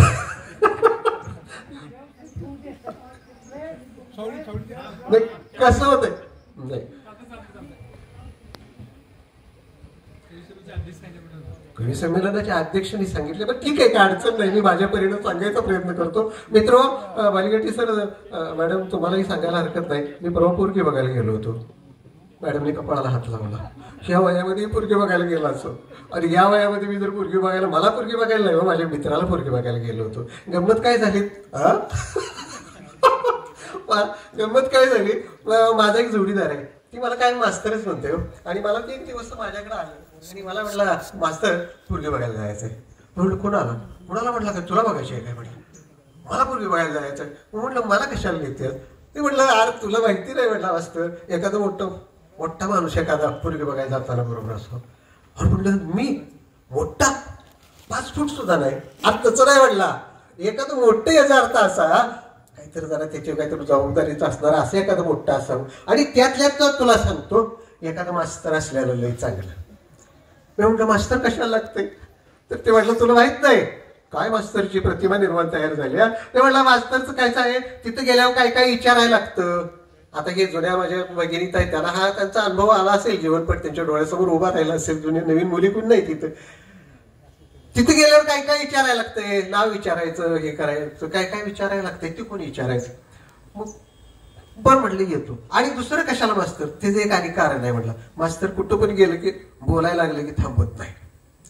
काय मास्तरची ओळख आमची, बोलायला लागत थांबत नाही म्हणून मला घेऊन जाणार. बरं असू दे म्हटलं. घराकडे गेलो, आई दळण नीट करत बसली होती. आईजवळ गेलो, जवळ बसलो आणि आईला विचारलं, आई अमक्याला मुलगी बघायला जायचं आहे. आईनं का पाठीवर हात ठेवला आणि म्हणली, दळण निवडतं म्हणली, जा की बाबा एखाद्याचं गेलो मांडवावर चढतोया जा, काय हरकत नाही म्हणली.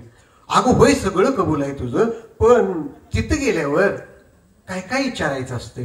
अहो आईनं पण मला कोळ्यात काढलं. आई म्हणली मास्तर झालास एवढं पण तुला कळत नाही. आता खरं सांगा मला, आम्ही शाळेत काय पोरी बघायला शिकवते का? पुढं आईनं सुद्धा मापात काढलो. आणि मग पुन्हा तिने सांगितलं, पहिला प्रश्न कुठला विचारायचा, दुसरा कुठला, तिसरा कुठला, असं सगळे प्रश्न विचारायचं. कुठलं सांगितलं मित्र, तुम्हाला सांगून पटणार नाही, मास्तर असून रात्रभर झोपलो नाही, प्रश्नच पाठ करत होतो. पहिला कुठला, दुसरा कुठला, तिसरा कुठला, प्रश्नावर प्रश्न पाठ करतो, रात्रभर झोपलो नाही. त्याचं कारण माहित आहे तुम्हाला, जुन्या माणसाने कळायला असेल. आईने सांगितलं होतं, नाव विचार, शिक्षण विचार, भाव विचार, बहिणी विचार. समजा चुकून माझ्या तोंडातनं विचारायच्या नादात भावाच्या जाग्याला दुसरंच काही गेलं तर ताणून मारतील की पावडं. भाव विचारायच्या म्हणजे बाप किती असं विचारलं असतं ना, उघडून विस्काटून सांगतो तुम्हाला, ताणून मारतील पावडं मला. आणि मित्र तुम्हाला सांगतो, रातभर झोपलो नाही. पाटाचा डोळ्याला डोळा लागतोय न लागतोय एवढ्या ताड ताड ताड ताड आवाज व्हायला लागला. त्या व्हायला काय आलं, रणगाडा आलं का काय, पाकिस्तानात घुसलं का काय म्हणून डोळं चोळत बाहेर आलो. पुढच्या बाजूला डोळं उघडून बघितलं तर एवढ्या पाटाचं नवर देव चाललं होतं. बरं ये ना आलं तर माझ्या वाच काय जातं, येताना एमएटी घेऊन आलो होतं. पाक भंगार झालेली एमएटी घेऊन आलं होतं. आलंय ते आलंय, त्याची पुंगळी काढली. तिचा ताड ताड ताड ताड आवाज व्हायला लागले. गाडी रेस करत होते, कशी काय आहे गाडी, कशी काढतो गाडी, बंद कर की, गाडी कशी आहे, 1 नंबर आहे म्हटलं, बंद कर. गाडी बंद केली आणि सहज माझं मागं ध्यान गेलो, त्या एमएटीला माग बसायला काही नव्हतंच. त्याच्यावर नुसतं असं ते पाळणा केल्यासारखं केलं होतं, कॅरेज केलेलं. मी म्हटलं हे असं का केलंय सर? म्हटलं ऊसतोडी चालू झाली, त्या वैरण कशावर आणायची, त्याच्यावर वैरण घालून आणते. म्हटलं ह्याच्यावर बसायचं कसं? ते म्हटलं त्यात काय अवघड आहे, एक चादर आणायची, त्याच्यावर टावेल टाकायचं आणि ती टाकून त्याच्यावर बसायचं. बेस्ट आयडिया म्हटलं तुझी. आणि मग मला म्हणतंय कापड कसे आहेत, बाबू पैलवानाची कापडही घालून आलो होतो. हिथपर्यंत हातू पाकडलेलं, पाय खाल्लं, पॅन्टचं दुबाडलेलं, जातीनं पायतान तर सरळ घालावं का नाही, 2 रंगाची 2 पायतानं घालून आलो होतो. मी बघता तुम्हाला सांगतो म्हटलं बेस्ट आहे. आणि असं करता मला म्हटलं आवर कसा तर आत गेलो, गडबडीनं तोंडावर पाणी मारलं. घरातली एक वाकाळ घेतली, एक चादर घेतली आणि एक चांगला टावेल घेतला. म्हणलं नुसत्या ह्याचा दणका नाही सोसायचा आपल्याला, उद्या सकाळी बसायचं पण बंद होईल. त्यामुळं तुम्हाला सांगतो, पहिली वाकाळ खाली त्या कॅरिडोर टाकली, त्याच्यावर चादर टाकली, त्याच्यावर चांगला नवा कोरट टावेल टाकला. तोवर 4-5 एमएटी आल्याच बघा. ह्याचं जोडीदार सगळ्यांनी पुंगळ्या काढल्या होत्या. हे ताड ताड ताड ताड ताड आवाज करत आली. मी म्हटलं चल चल चल लवकर. गाडीवर मागं बसलो नव्हतो, मध्ये असा हात ठेवलं होतं, आताळेच होतो. आणि ही पोरगी बघायचं याचा याला कवा नाही ती गावल्यासारखं झालेलं. ही असं खाली पुढचं काही गचको बघतोय का दगडं बघतोय का काय बघतोय, दडाळ घालायचं. ती दगडावर जाते म्हटलं की मी आत्राई झालेला असायचं, ते गचकात येते म्हटलं की मी आत्राई झालेला असं. अहो तुम्हाला सांगतो, गचकं खात खात खात खात कसं तर त्या पोरीच्या गावापर्यंत आम्ही पोहोचलो. पाहुण्यासनी करंट लागला, पाहुणं आलं वाटतं. अहो पाहुणं आलं वाटतं म्हणल्यावर पाहुणेने लगेच बाहेरच्या बाजूला तुम्हाला सांगतो पाठ मांडलं, टावेल घेऊन एक पोरगं उभा राहिलं, बादली भरून पाणी ठेवलं, तांबे ठेवलं, लगेच आलो. गाड्या आल्या गाड्या आल्या गाड्या आल्या म्हणता म्हणता ह्या 4-5 एमएट्या सगळी जण खाली उतरली. 8-8 दिवस कवा घरात आंघोळी करत नव्हत्या. गेले गेले कवा दुष्काळात उठल्याचं की धडाधडा पायावर पाणी होतं घ्यायला लागलं. म्हटलं जातीस नाही कवा पाणी खावलं तर का नव्हतं. हे लगेच टावेलानं तोंड काय पुसते ती, काय काय करते ती. असं करता करता सगळ्यांनी तोंड हातपाय धुतलं. मी गेलो पाटावर उभा राहिलो, बादलीत तांब्या बुडवला, पायावर घेणार एवढ्यात माझं मागच्या बाजूला ध्यान गेलं. मागं ध्यान केलं, नवरदेव अजून गाडीवर उतरलंच नव्हतं, ती गाडीवरच बसलं होतं.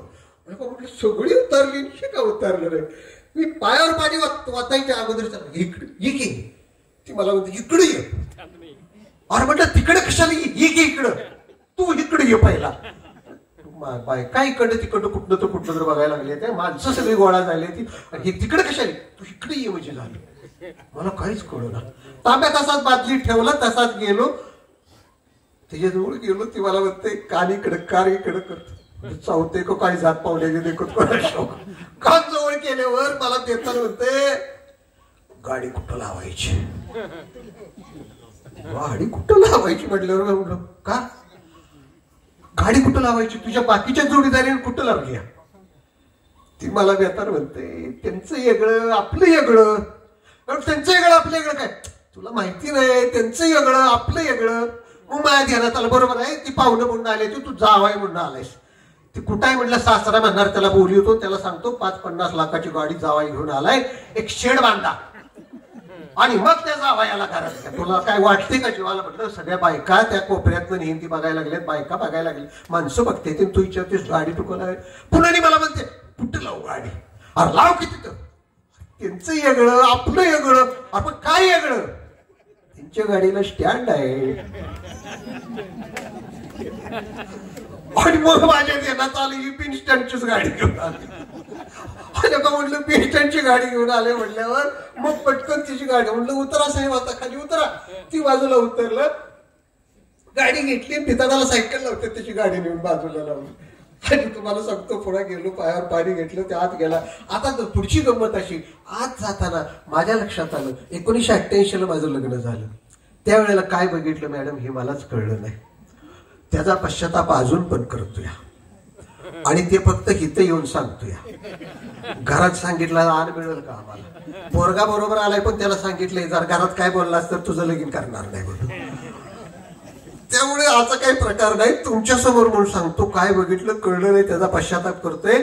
त्यामुळे त्याला मी सांगताना सांगितलं होतं हे सगळं, तरी पण त्याचा घोटाळा होऊ नये म्हणताना समोरच्या बाजूला असं पडदा चौकट होती त्याच्यावर पडदा सोडला होता. मी त्याला समोरच्या बाजूला घेऊन बसलो, बाकीचं जोडीदार असं बसलं. आता तुम्हाला माहित आहे तुमच्या शिरोड भागामध्ये काय पद्धत मला माहित नाही, पण पाहुणं बघायला आलं की सर्वसाधारणपणे आपल्यामध्ये एक ठरलेला पदार्थ असतो.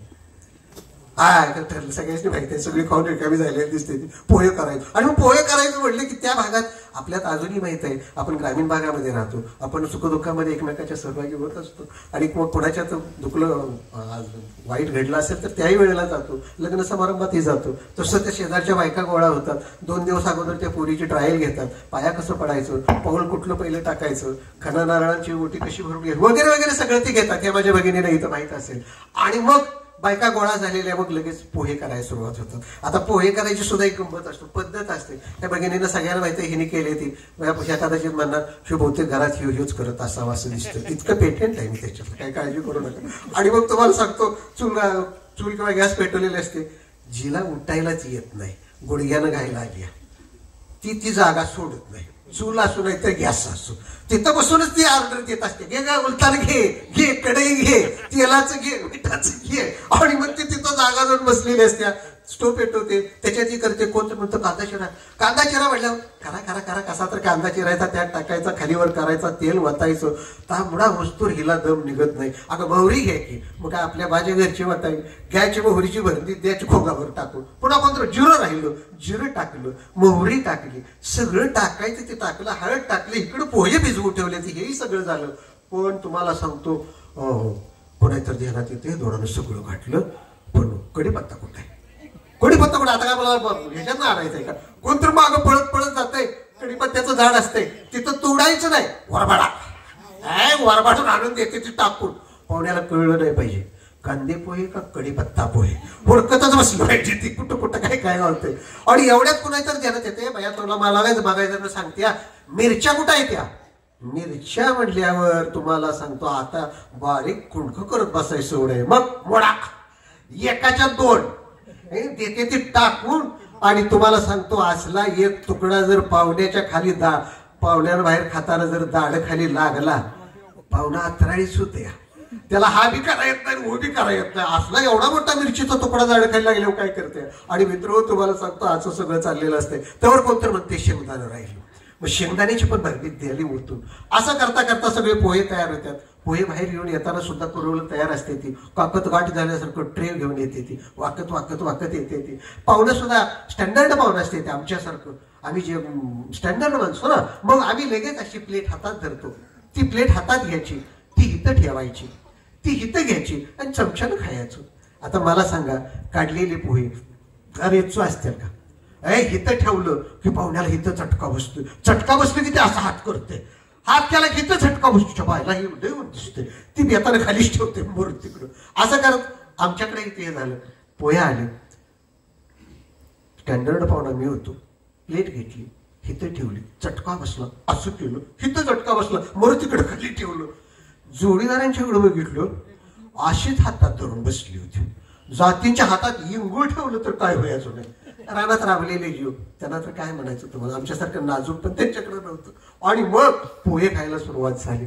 पोहे खाताना सगळी काना काना काना, कढीपत्ता नाही, शेंगदाणा नाही, मिरची नाही, बांगडा नाही, येईल ती ह्याच्या उसाच्या ह्याच्यासारखं सुरूच झालं होतं. मी प्लेट घेतली, गार होईपर्यंत खाली ठेवली, हातात घेतली, चमचा बुडवला आणि सहज माझं नवरदेवाकडे ध्यान गेलं. नवरदेवानं प्लेट हिथं घेतली होती, जवळ धरली होती आणि असं असं असं करून चमच्यानं काहीतरी कोलायला लागलं होतं. म्हणलं काय करते ही? पाहुणं बघते ती, बाकीच्या बायका कुठला नवरदेव बघते ती, याचं कोलायला लागले. काय कोलायला लागले? आणि असं करता करता म्हणलं काय करतोय सर? मस्त म्हणलं सगळा कढीपत्ता माझ्याच वाटणीला लागलाय. मग म्हटलं काय करतोयस? बाजूला काढून ठेवतो, खाली टाकू नकोस, बाजूला ठेव, बाजूला ठेव. आता तेवढं झालं सगळं. आता तर खायला सुरुवात करेल. मी तोंडात कास घालणार, त्याच्याकडे बघितलं, पुन्हा काहीतरी कोलायला लागलं होतं. म्हणजे काय झालं? शवायला काय मास्तर, मिरची बघितली, मिरची कालपासून बिघडले, कसा तर आले म्हटलं. ही खाल्लं तर बघायचं पण राहिलं, बाजूला पळायलाच लागेल. बरं बाजूला ठेव. आणखी थोडा हे करतोय, मी घास तोंडात घालते, त्याच्याकडे बघितलं आणि कोलायला लागलं होतं. आता काय राहिलं? काय रो मास्तर म्हटला, हे काय बायका आहे त्या का काय सोंग का? सगळं शेंगदाणं माझ्याच ताटात घातले म्हटलं प्लेटमध्ये. म्हटलं खा की. सासूला वाटलं असं जावयाला बदामाचा खुराक नाही घालायचा झाला, शेंगदाणं तर खायला घालूया. काय शेंगदाणं खाते म्हटलं का? दाडा कुणाच्या बाला आहे त्या? नवरदेव आहे, त्याला दाड पण नाही. आणि मोगी लागला असंही करायला. कसा तर पोहे खाल्ले, पोहे खाता पुन्हा तर आता तर ग बसल पडलं. मग त्याला म्हटलं आता असं कर, तू काही करू नकोस. मग ती प्लेट घे हातात वतून. त्या पाहुणीला बोलवतो म्हणलं, तिला विचारतो सूप आहे का तुझ्या घरात? सूप असलं तर ह्याला दे, त्याला गोळू दे चांगलं, आणि मग पोहे पोहे तेवढं खाऊ दे. रोला लाग वाटतं का? म्हटलं नवरा म्हणून आलाय, पाहुणं सगळं बघायला लागले ती, आणि तू लागलायस हे करायला. नाही जर ते कस तर खाल्लं पोहे. चहा आला, चहा झाला. आता मुलगी दाखवतील असं वाटलं. आता मुलगी दाखवत असताना माझ्या डोळ्यासमोर एकच होतं की ते मुलगीचा चेहरा इथंपर्यंत झाकलेला असणार, चेहरा घामाने डवळलेला असणार, आणि पुढच्या बाजूला हे प्रश्न विचारायचे असतात. तो नवीन जीव घाबरलेला असतो आणि अशा अवस्थेमध्ये काय उत्तर द्यायचं कळत नाही. बायकांनी सांगितलेलं असते डावा पाय का उजवा पाय ह्याच्यावर, तिला डावा उजवा करत ती पाटावर उडी मारूनच उभा राहते. बायकाने असा पदर घेऊन पाया असं पडायला सांगितलं, ते असं असं असं करून एकाला हानू का म्हणते का काय असं वाटते. असं बरं सतत ते जीवाचा हे नाही हो, नवीन माणसं समोर असतात. आणि मित्र तुम्हाला सांगतो त्या हे करायचं. आणि मग मी प्रश्न पाठ करायला लागलो, पहिला कुठला, दुसरा कुठला, माझ्याचा मास्तर जागा झाला, तिसरा कुठला, चौथा, असे प्रश्न पाठ करता करता मित्र सगळे प्रश्न मी त्याच्याकडे बघत हे करतोय. आणि सहज माझं नवरदेवाकडे ध्यान गेलं. नवरदेव तोंड पसरूनच तिकडं बघत होत. कान दिशी कणका घातला, तोंड बिचके म्हणलं. पुढं आयुष्यभर तोंड पसरायलाच लावणार आहे. तिथून गापतीचे तोंड दाखवलं, 2-4 माच्या गेल्या तोंडात, जाऊ दे म्हटलं गेल्या तोंडाला काय करायचं. आणि मग एवढ्यात त्या मुलगी आली. आता पडदा आत्ता हलल मग हलल अशा अवस्थेमध्ये मी वाट बघत असताना पडद्याकडे बघतोय, प्रश्न पाठ करतोय, पडद्याकडे बघतोय, प्रश्न पाठ करतोय. आणि एकाएकी पडदा हल्ला नाही, फाड दिशी बाजूला गेला. फाड दिशी बाजूला गेला तशी अर्धी बसलेली ताड दिशा अशी सरळी झाली. डोळस पाहून बघायला लागली. पोरगीनं पदर हितवर घेतला नव्हता, हा तिने हित खावला होता. कमरेला पदर खावला, की हुबऱ्यात बाहेर पाय टाकला. आणि आमच्या 15 ऑगस्ट विजयाला पोर परेड करतात बघा, लेफ्ट राईट, तशी लेफ्ट राईट तोंडानं म्हणत आली. पाटाजवळ आली, पाटावर डावा पाय टाकला, उजव्या पायाची टाच मारली आणि हिथं हात घेतला आणि एवढ्या मोठ्यानं आराडली, जय हिंद. जशी जय हिंद म्हणून आराडली, बसलेली ताड दिशी का उठली कळलंच नाही. माझ्या सगळी उठ जय हिंद म्हटली, ताड दिशी उठून उभा राहिली. माझं ध्यान नवरदेवाकडे गेलं. ती उभा पण राहिलं नव्हतं आणि बसलं पण नव्हतं. ती असंच लागलं होतं, असं लाट हालायला. पाय खाली ज्ञानबातू कराम करायला लागलेलं.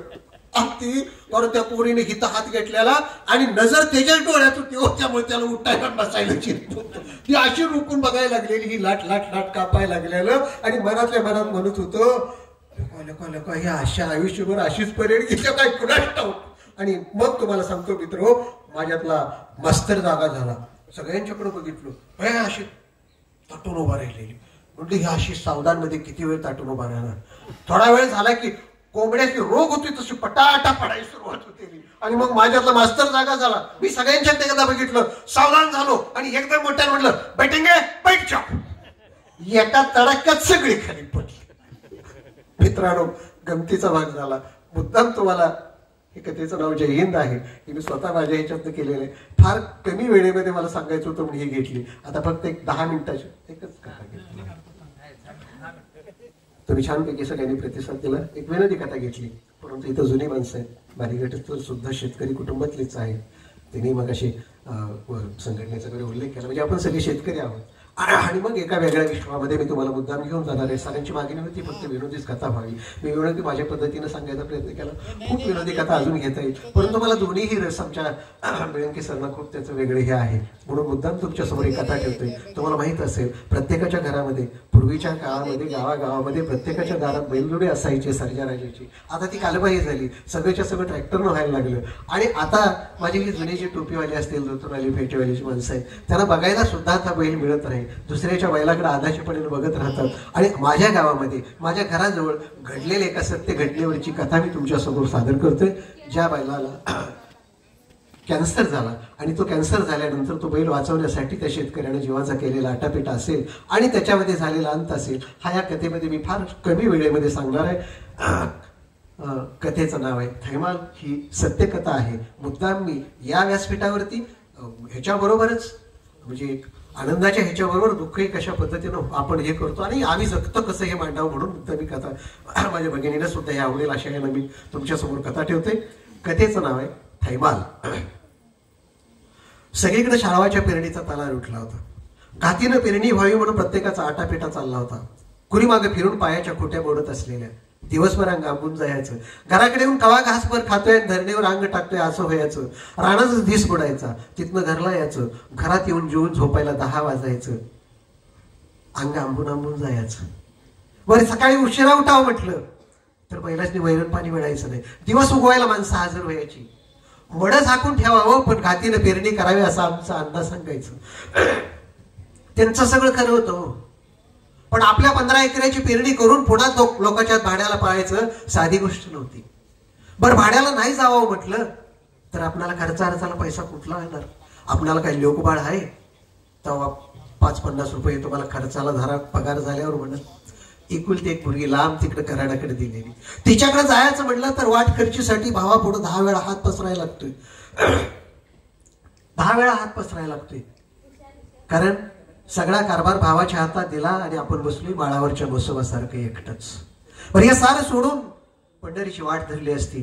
पण अण्णांनी मरताना जवळ बोलिवलं, हातात हात घेतला आणि अण्णांनी त्यावेळेला हातात हात घेऊन सांगितलं, सकारामा तू हायस तवर माझ्या काळ्या आईला कधी विसरू नकोस आणि थैमाल मंड्याला कधी ऐकू नकोस. ह्या अकारामाच्या हातनं ह्याची उपसाबर नाही वयाची, ह्यो खटाला तो नाही सांभाळायचा, पण ह्यासनी कधी विसरू नकोस असं म्हणत म्हणत म्हाताऱ्यानं माझ्या खांद्यावर मान टाकली. तेव्हापासून मी स्वतःला गुराढोरात आणि काळ्यात विसरून घेतलं. बाळकपणात बायको गेली, नुकतंच झाल्या मुलाला पोरगं गेलं, तिच्याच मुळावर आलेलं, ते तर कसं जगल. छपरात पडल्या पडल्या माझा विचार चाललेला, दादा लाईट नाही लावली. आकारामान आत येत विचारलं, अंधार पडला लाईट लावायची नाही का? त्यानं बटन दाबलं, लाईटचा उजेड पडला. मी उठून बसलो. उठताना अंगातले हाड काड वाजली. आकाराम मला जेवणाचा डबा समोर ठेवला, इकडच्या तिकडच्या 2 पोकळ गप्पा मारल्या. आकाराम निघून गेला. मी उठलो, उठत बाहेर गेलो. बाहेर परत येत असताना सहज माझं ध्यान पंड्या थैमालकडे गेलं. थैमालनं वैरणीला तोंड पण लावलं नव्हतं. का रे काय झालं? जवळ गेलो, अंगाला हात लावला, अंग उंचाळ लागलं. चबायला चांगलाच तापलायस की, तरच दोपारी पाणी कमी प्यालास होय असं म्हणत त्याच्या तोंडावर हात फिरवला. हिरवी वैरण घेतली, म्हणजे थैमालच्या समोर टाकली. थैमालला तिकडे ढुकून पण बघितलं नाही. काय मर्दा, काय चोचल नव्या नवरीसारखं चोचलं करायला लागलायस? एवढं 2 दिवस कसं तर ढकला? शाळाच्या पेरणं उरकले की पुढे 8-15 दिवस निवांत काढा असं म्हणत मी त्याच्याकडे वडबडत होतो. तो माझ्याकडे बघत होता, कान झाडत होता. पलीकडच्या बंड्याला वैरणीची ओढ लागली होती. त्याच्या पलीकडची मस्तान उठून उभा राहिली होती. त्याच्या पलीकडची चिरडं फुट्याभोवती घराघरा फिरत होती. मला सगळ्यांचाच राग आला. खावा हावऱ्यानो, सगळ्यांच्या समोर वैरणी काटली. खावा, तुमची तर पोट भरू द्या. जनावरांचा सोंगायचा, तुम्हाला दुसऱ्याच्या दुखण्याचं काही नाही. अरे माणसासारखंच तुम्ही वागायला लागलाय. माणसाने तर दुसऱ्याच्या दुखण्याचं कुठं काय वाटतंय? मी एकटाच बडबडत होतो. परत आलो, कळशीतलं पाणी घेतलं, बाहेर गेलो, चूळ भरली, आत आलो, डबा उघडला, भाकरीचा घास तोंडात घालणार एवढ्यात समोर माझं थैमालकडे लक्ष केलं. थैमाल माझ्याकडेच बघत होता, कान झाडत होता. जेवायला आपला जोडीदार उपाशी आणि आपण जेवायचं, एवढं काय पाठ हातात धरलंय का? तसाच डबा झाकला. थैमालकडे गेलो, मला बडबडून आलं होतं. काय झालं तरी आता डॉक्टरला आणावं, पण रात्रीचे 10 वाजले होते. आता डॉक्टर येणार नाही. आता कसं तर एवढी रात ढकल, उद्या सकाळी डॉक्टरला बोलवून आणतो. त्याच्या तोंडावर हात फिरवला. परत आलो, खाटावर पडलो. विचाराच्या नादात डोळ्याला डोळा लागलो नाही. पाठापाठाचा डोळ्याला डोळा लागतोय ना लागतोय एवढ्यात पाखरं बोलायला लागली. उठलो, सकाळची कामावरली, गावात गेलो, डॉक्टरला घेऊन आलो. डॉक्टरने बैलाच्या अंगाला हात लावला. ताप आलाय, त्याला इंजेक्शन देतो, 2 दिवस विश्रांती द्या, गोळ्या देतो म्हणून सांगून बैलाला बाहेर बांधायला सांगितलं. डॉक्टरनी बैलाला बाहेर नाही सांगितलं, म्हटले पाणी गरम करा. मी चूल पेटवली, भगोलं ठेवलं, जाळ लावला, पाणी तापवलं, डॉक्टरच्या जवळ आणून दिला. डॉक्टरने पिचकारीनं सुया धुवून घेतल्या, औषध घेतलं. बैल झाडाला बांधला होता. पुळी जवळ सुई मारली, हातभर जीभ बाहेर काढली. डॉक्टरनी तसंच औषध दिलं. 10-12 गोळ्या माझ्या हातात दिल्या. डॉक्टरनी सांगितलं की या बरड्यातनं चारा सकाळ संध्याकाळ आणि विश्रांती द्या. म्हणून डॉक्टर निघून गेलो. मी भाकरीचा तुकडा घेतला, त्याच्यामध्ये गोळ्या घातल्या, त्याच्या तोंडात घातल्या. एवढ्या खा, बरं वाटेल म्हटलं. 2-3 दिवस असंच जात होतं.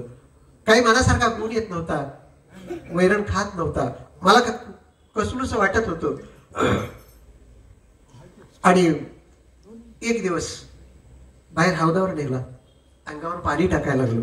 पाणी टाकता टाकता, सहज अंगावर पाणी टाकता टाकता अंग चोळता चोळता हात माझा वशिंडाच्या पुढे शिंगाजवळ गेला. शिंगाजवळ हात गेला तसा बैल मान झाडायला लागला. तसाच आणि हात पुढे घातला, शिंगाच्या मध्ये घेतला. शिंगाच्या मध्ये काहीतरी गाठ लागली. चबायला गाठ दाबली की मान हलवायचा. चबायला तुझं हे दुःख नाही आणि आम्ही दुसरीकडेच हे करत बसलोय. बैल आत आणला, गावात गेलो, डॉक्टरला बोरं घेऊन आलो. डॉक्टरनं बैल झाडाला बांधायला लावला, गाठ चापसून बघितली. ते म्हणले ह्याच्यात पू झालाय, हे फोडलं पाहिजे, जखम झालेली आहे. डॉक्टरनी जखम फोडली, पसाभर पू आणि 10-12 आळ्या वळवळत बाहेर आल्या. डॉक्टरनी जखम धुतली, औषध दिलं आणि म्हणले औषध पाणी करायला पाहिजे. पण डॉक्टर ही तर जखम कशाला झाली असेल, कशाचा तर धसकाटा लागला असेल, नाहीतर कावळ्यानं टोकरला असावं, त्याच्यात माशीनं आसाळी घातली असेल, त्यामुळे झाले. डॉक्टर येत होते, 2-3 दिवस औषध पाणी करत होते. बैलाला मनासारखं बरं वाटत नव्हतं. सकाळी आकाराम आल्याने त्याने विचारलं, दादा कसं आहे बैलाला? अरे त्याच्या जीवावरनं दुखणं गेले, अजून मनासारखे वैरण खात नाही. त्यानं काय म्हणावं, दादा काय करस तुमचं असतं, एवढ्या जखमेनं त्याला काय होतं यार. मनातल्या मनात म्हटलं, खरं आहे बाबा तुझं. अरे जनावरांची जखम करायला त्याला ढोरासंग ढोर व्हावं लागतं, त्याला पोटच्या पोरासारखं सांभाळावं लागतं. नुसते आपलीच बायको आणि आपलीच पोरं म्हणणाराला जनावरांचं दुखणं कसं करायचं. मनातल्या मनात मी बडबडत होतो. आकाराम निघून गेला. डॉक्टर दुपारी आले, मला राहवलं नाही, बैल शिंग झाडत होता. डॉक्टरना विचारलं की त्याचं दुखणं का बरं होईना, तुम्ही काय बरं करणार आहे का नाही. डॉक्टर माझ्यावर खवळला, तुम्हाला माझं पटत नसेल तर दुसरं कोणी बोलवा म्हटला. डॉक्टर तंतरत निघून गेला, औषध पाणी केलं नाही. संध्याकाळी आकाराम आला, माझ्या जीवाचा ठाय सुटला होता. बैल सारखा कावरावरा होत होता, शिंग झाडत होता, मान झाडत होता, समोरच्या बेडीवर धडक घ्यायला बघत होता. मनाला असा वेदना होत होत्या. संध्याकाळी आकाराम आलेल्या आकारामनं विचारलं, दादा कसं आहे आता बैलाला? त्याला मातीत घातल्यावर मग मला विचार, काय झालं? माझा महिना झाला बोंबावतोय, बैलाच्या शिंगात किड पडते. ती चांगल्या डॉक्टरला दावायला पाहिजे तर तू ध्यान दिलंस. अरे तांब्यावर पू आणि 5-50 आळ्या त्या मस्तकात असल्यावर त्या मस्तकातला जाळ ते जीव कसा सोचत असेल. त्याला काय वाचाय का माझ्या मस्तकात जाळ झालाय म्हणून सांगायला. अरे पायात पालवीचा काटा मोडला तर महिनाभर आपण लचाकतोय आणि ती आग तो मुका जीव कसा सोसत असेल. मला भरून आलं होतं, अरे तू काही करू नकोस, उद्या कमरेचा कर्जरा मोडतो आणि माझं मी चांगल्या डॉक्टरला दाखवतो. पैशासाठीच तू मागं पडतेस ना, कमरेचा कर्जरा मोडून मी माझ्या बैलाला दाखवतो. माझा डोर आकाराम थोडासाही झाला. ठीक आहे, उद्याच्याला मी तासगावचा डॉक्टर, कशाला तासगावचा डॉक्टर बोलवतील. माळवाडीच्या कबाड्या डॉक्टरांच्या सारखा इतका नामांकित डॉक्टर असून तू कशाला दुसऱ्याला बोलवतेस. आकाराम निघून गेला. दुसऱ्या दिवशी सकाळी मी रात्रभर बैलाच्या ह्याच्यात होतो. दुसऱ्या दिवशी सकाळी कबाडे डॉक्टरने घेऊन आकाराम आला. काय सकाळना काय झालंय बैलाला. पुढे झालो, हात सोडलो. डॉक्टर महिना झालं बैल वैरण खात नाही, बैलाच्या शिंगात किड पडते, ते औषध घेतलं की तेवढं बरं वाटते. काय झालंय बघा डॉक्टर, माझा तुमच्यावर भरोसा आहे. डॉक्टरनी पाठीवरती हात ठेवला, चला बघूया बैल झाडाला बांधा. बैलाला सवय झाली, ती बैल झाडाला बांधला. डॉक्टर आले, सुई जखम फोडली, 10-15 आळ्या 5 पसाभर पू बाहेर काढला. डॉक्टरनी जखम धुतली, त्याच्यात औषध घातलं. हात साबणानं धुतला आणि पुसता डॉक्टर माझ्याकडे बघत म्हटले, नाना मला सांगा, हे शिंग माग कधी पडल्यापासून झाले, माग कधीपासून पडलं. डॉक्टर साहेब हे आजार झाल्यापासूनच माग पडले.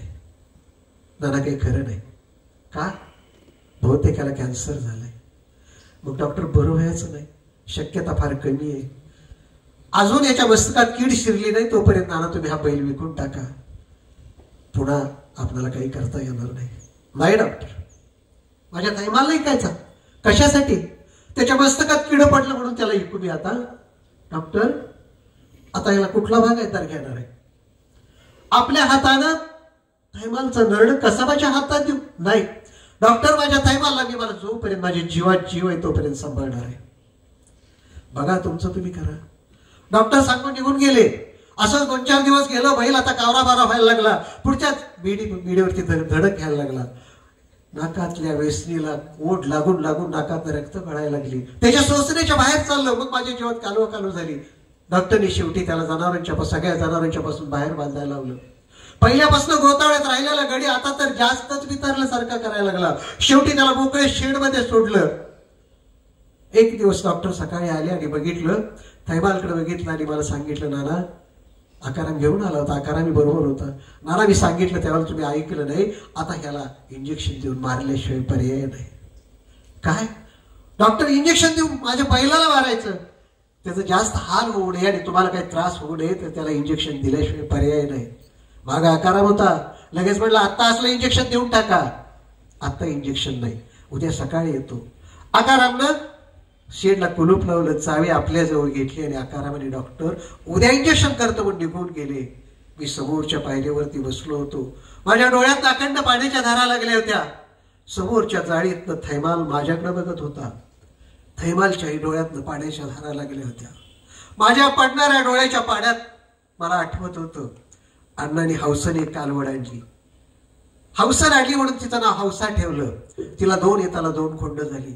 पहिला बंड्या आणि दुसरा थैमाल. बंड्या पहिल्यापासूनच शांत, पण थैमाल लय अवकाळ. प्याला सोडला तर माणसाचा लोडणा करायचा. हौशीला पण बक्कळ दूध होतं, त्यानं पिऊन राहिलं तरच काढायचं. बघता बघता वर्षा 1.5 वर्षात खोंड छातीला लागायला लागली. अण्णा म्हटलं अरे यासनी चांगलं जपा. मग कणकीचं गोळ काय, भांड्याला काय माप नसायचं. अंगावर गोमाशी बसल कुठली शेणाची पोटी पडते तवर बाजूला सारायची. एवढं सगळं करताना मी जर कुठं नाही दिसलो तर रागडी बारक्या पोरासारखी माझी वाट बघायची. बैला आता कणकीच्या लाट्यासारखी भरलेली, हातभर वशींवर चढलेलं, पायाच्या नखीपर्यंत शिपूट वळवळत असलेलं. अण्णा म्हटलं रे ह्यासनी किती दिवस असं सांभाळायचं, ह्यासनी गाडीला तर झोपा. एक दिवस गाडीला झोपायसाठी आम्ही महाद्याने मी 2 जण करत होतो. आता महाद्यानं मी दोघांनी गाडीला झोपायसाठी सापत्या गाठल्या, बैल खोंड जवळ आणली. ती कुठे येते, ती हुतुतू खेळण्यासारखी करायला लागली. एवढ्यात माळ्याचं तोक्या आलं आणि ते म्हटलं काय करताय सर, तर म्हटलं गाडीला बैल झुपती. तुमच्या बाण झुपली होती का म्हटलं, त्याला नवीन झुपतायचा, त्याला बाहेर खिळी घातल्या पाहिजे, त्या जाम बांधली पाहिजे, पुढे एक जणांना चाललं पाहिजे, काय करायची कर म्हटलं. त्याच्या हातात कासरा दिला, त्यानं बैल गाडीला झुपली. तो गाडीत बसला. मी गाडी कासरा धरून पुढं वडायला, माझ्या पुढे चालायला. असं करता करता गाडीत बसला. गाडी अशी निघाली. हिने आपलं कबड्डी खेळतात तसं सारखं सोबत टाकायला सुरुवात केली. कशी तर गाडी कॅनलवरनं आमच्या तिथं रेल्वे ह्याचा रस्ता आहे, डांबरी रस्ता आहे, त्या डांबरी रस्त्यावर आली. हे तुक्याला काय वाटलं, त्यानं दांड्याचं 2 धडाका दिलं. जसं धडाका दिलं तसंच बैलांनी शिफ्ट वर केली. जी बैलाची उदाळली, खोंड उदाळली, तुक्याच्या हातातलं कासरं कुठं गेलं कळलंच नाही.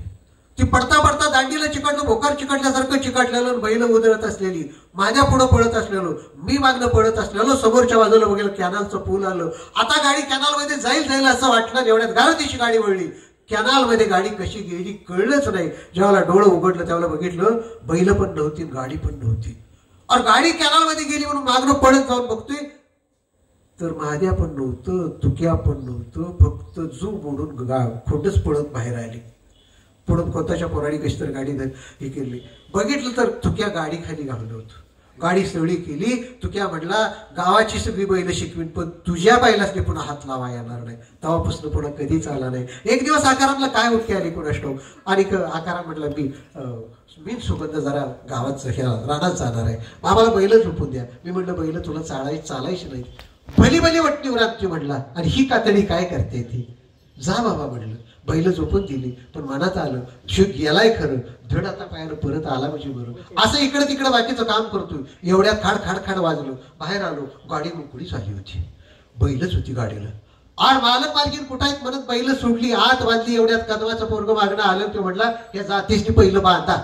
म्हटलं का काय सांगायचं. म्हटलं सुगंधाताई गुरुजी म्हटलं रानात आलं, मी वैरण टाकली आणि गुरुजी फिरून आलं. बावकाडावरून वर सुगंधाताई चढाई गेल्या. म्हटलं बैलाने शेपाट मारलं, ते ई करून वर आणल्या. बैलाला वाटलं हो, जी गाडी सुटली. म्हटलं बरोच्या बरोबर गुरुजींच्या नरड्यावर साग गेलं नाही.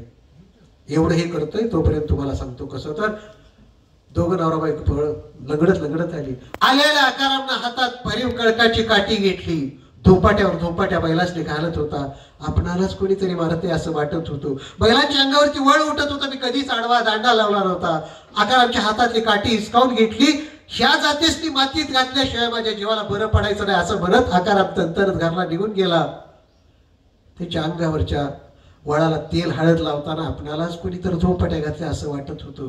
असंच दिवस जात होतो. एक दिवस आकारामचं पोरगं आलं, शाळेतनं आलं. आम्हाला गाडी पाहिजे म्हटलं. गाडी कशाला पाहिजे, पाण्याची टाकी लादायची. मी म्हटलं गाडी चालायची नाही. आकाराम समोर आला. आपली बैल असताना जर दुसऱ्यांची बैल मागायला गेलो तर माणसं माझ्या तोंडात शेण घालतील. तुम्ही झोपून द्या माझं, मी काय करायचं ते करतो म्हणलं. आकारामला गाडी झोपून दिली. राहुलं नाही. आकारामच्या बरोबर गाडी बरोबर गेलो. माळ्याच्या मळ्यात गेलो.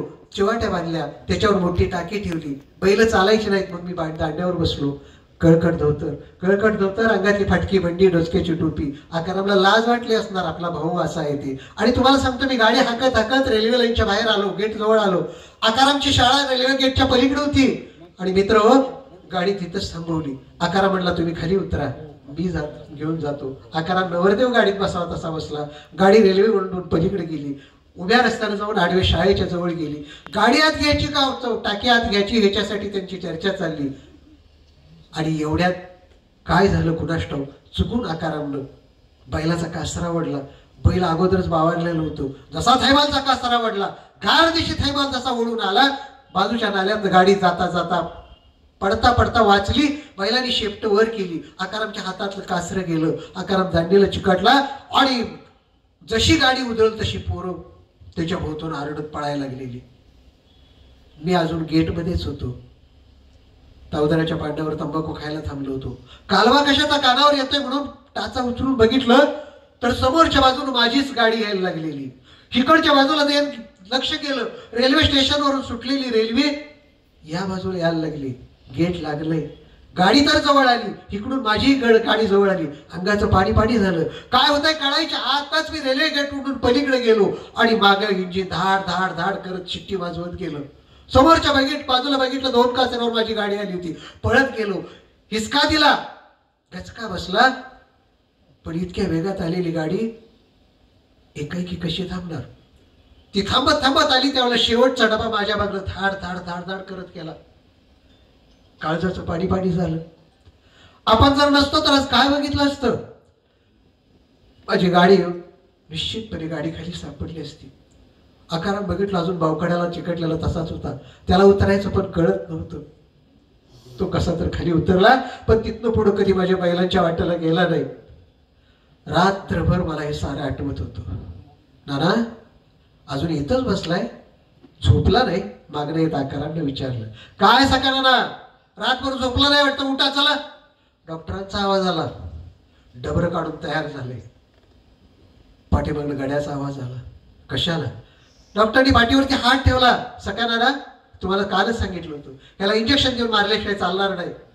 डबरं काढून ठेवले. तिथपर्यंत बैलाला घेऊन जायचं, हितनं न्यायचं तुम्हाला शक्य होणार नाही. नाही डॉक्टर, माझ्या थैमाला नाही मारायचं.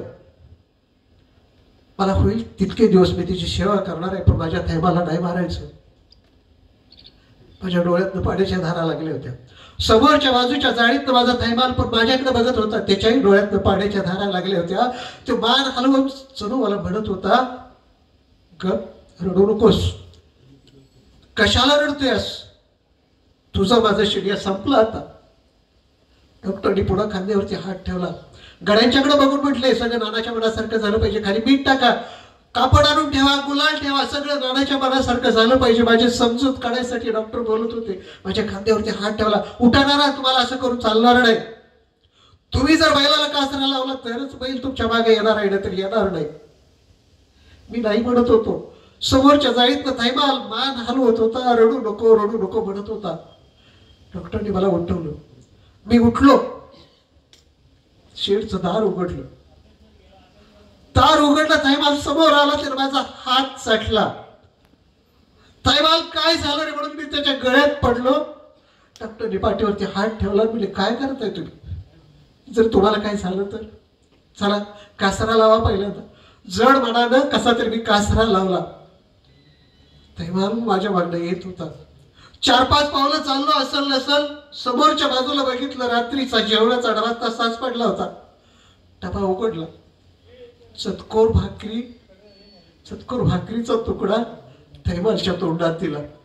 आपल्या हातानं त्याच्या तोंडात घातलेला शेवटचा घास. मी पुढे चाललो होतो. शाण्या माणसासारखा थैमाल माझ्या माग चालला होता. पायात मनाच्या पेढ्या घातल्यासारखा मी पुढं जात होतो. वंगाळ वाटत होतं. डबऱ्याजवळ आलं. मी कुणाच्या तरी हातात कासरा दिला. दुसरीकडे तोंड केलं. डोळं गच्च मिटून घेतलं. अजून थैमाल शहाण्या माणसासारखा बरोबर जाऊन डबऱ्यावर उभा राहिला. डबऱ्याच्या कडेला उभा राहिला होता. डॉक्टरनी सुई काढली.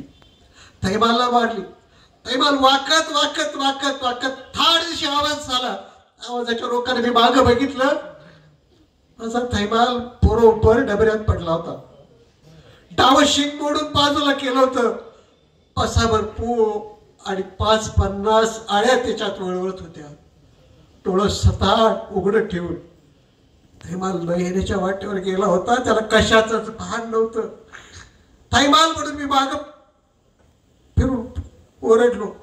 कोणीतरी मला ओढून धरलं. थैमालच्या अंगावरती कापड फेकलं, गुलाल टाकला. प्रत्येक खोऱ्याला थैमालचा देह मातीखाली जात होता. आपणालाच कुणीतरी जिवंतपणे पुरते असं वाटत होतं. जिवंतपणे पुरते असं वाटत होतं. लांबवर एक कुत्र बेसूर सुरात रडत होतं. धन्यवाद. मानसा रे मानसा ठेव माणुसकीची लाज. मानसा रे मानसा ठेव माणुसकीची लाज. कशासाठी माणूस केला विसरलास आज. कशासाठी माणूस केला विसरलास आज. माणसातील माणुसकी आज हरवत चाललेली आहे. भूतदया तर मग कुठे पाहाव्यास मिळणार. परंतु शेतकरी आपल्या बैलाला कसा जपतो हे आपल्या शब्दातून कथानकाद्वारे विजय जाधव सरांनी अतिशय भावनिक वातावरणामध्ये सांगितलेलं आहे. धन्यवाद सर. एक विनोदी आणि एक भावनिक कथा सांगून आमच्या साहित्य संमेलनामध्ये आपण आपलं कथाकथन सादर केला त्याबद्दल आपलं मनापासून हार्दिक आभार.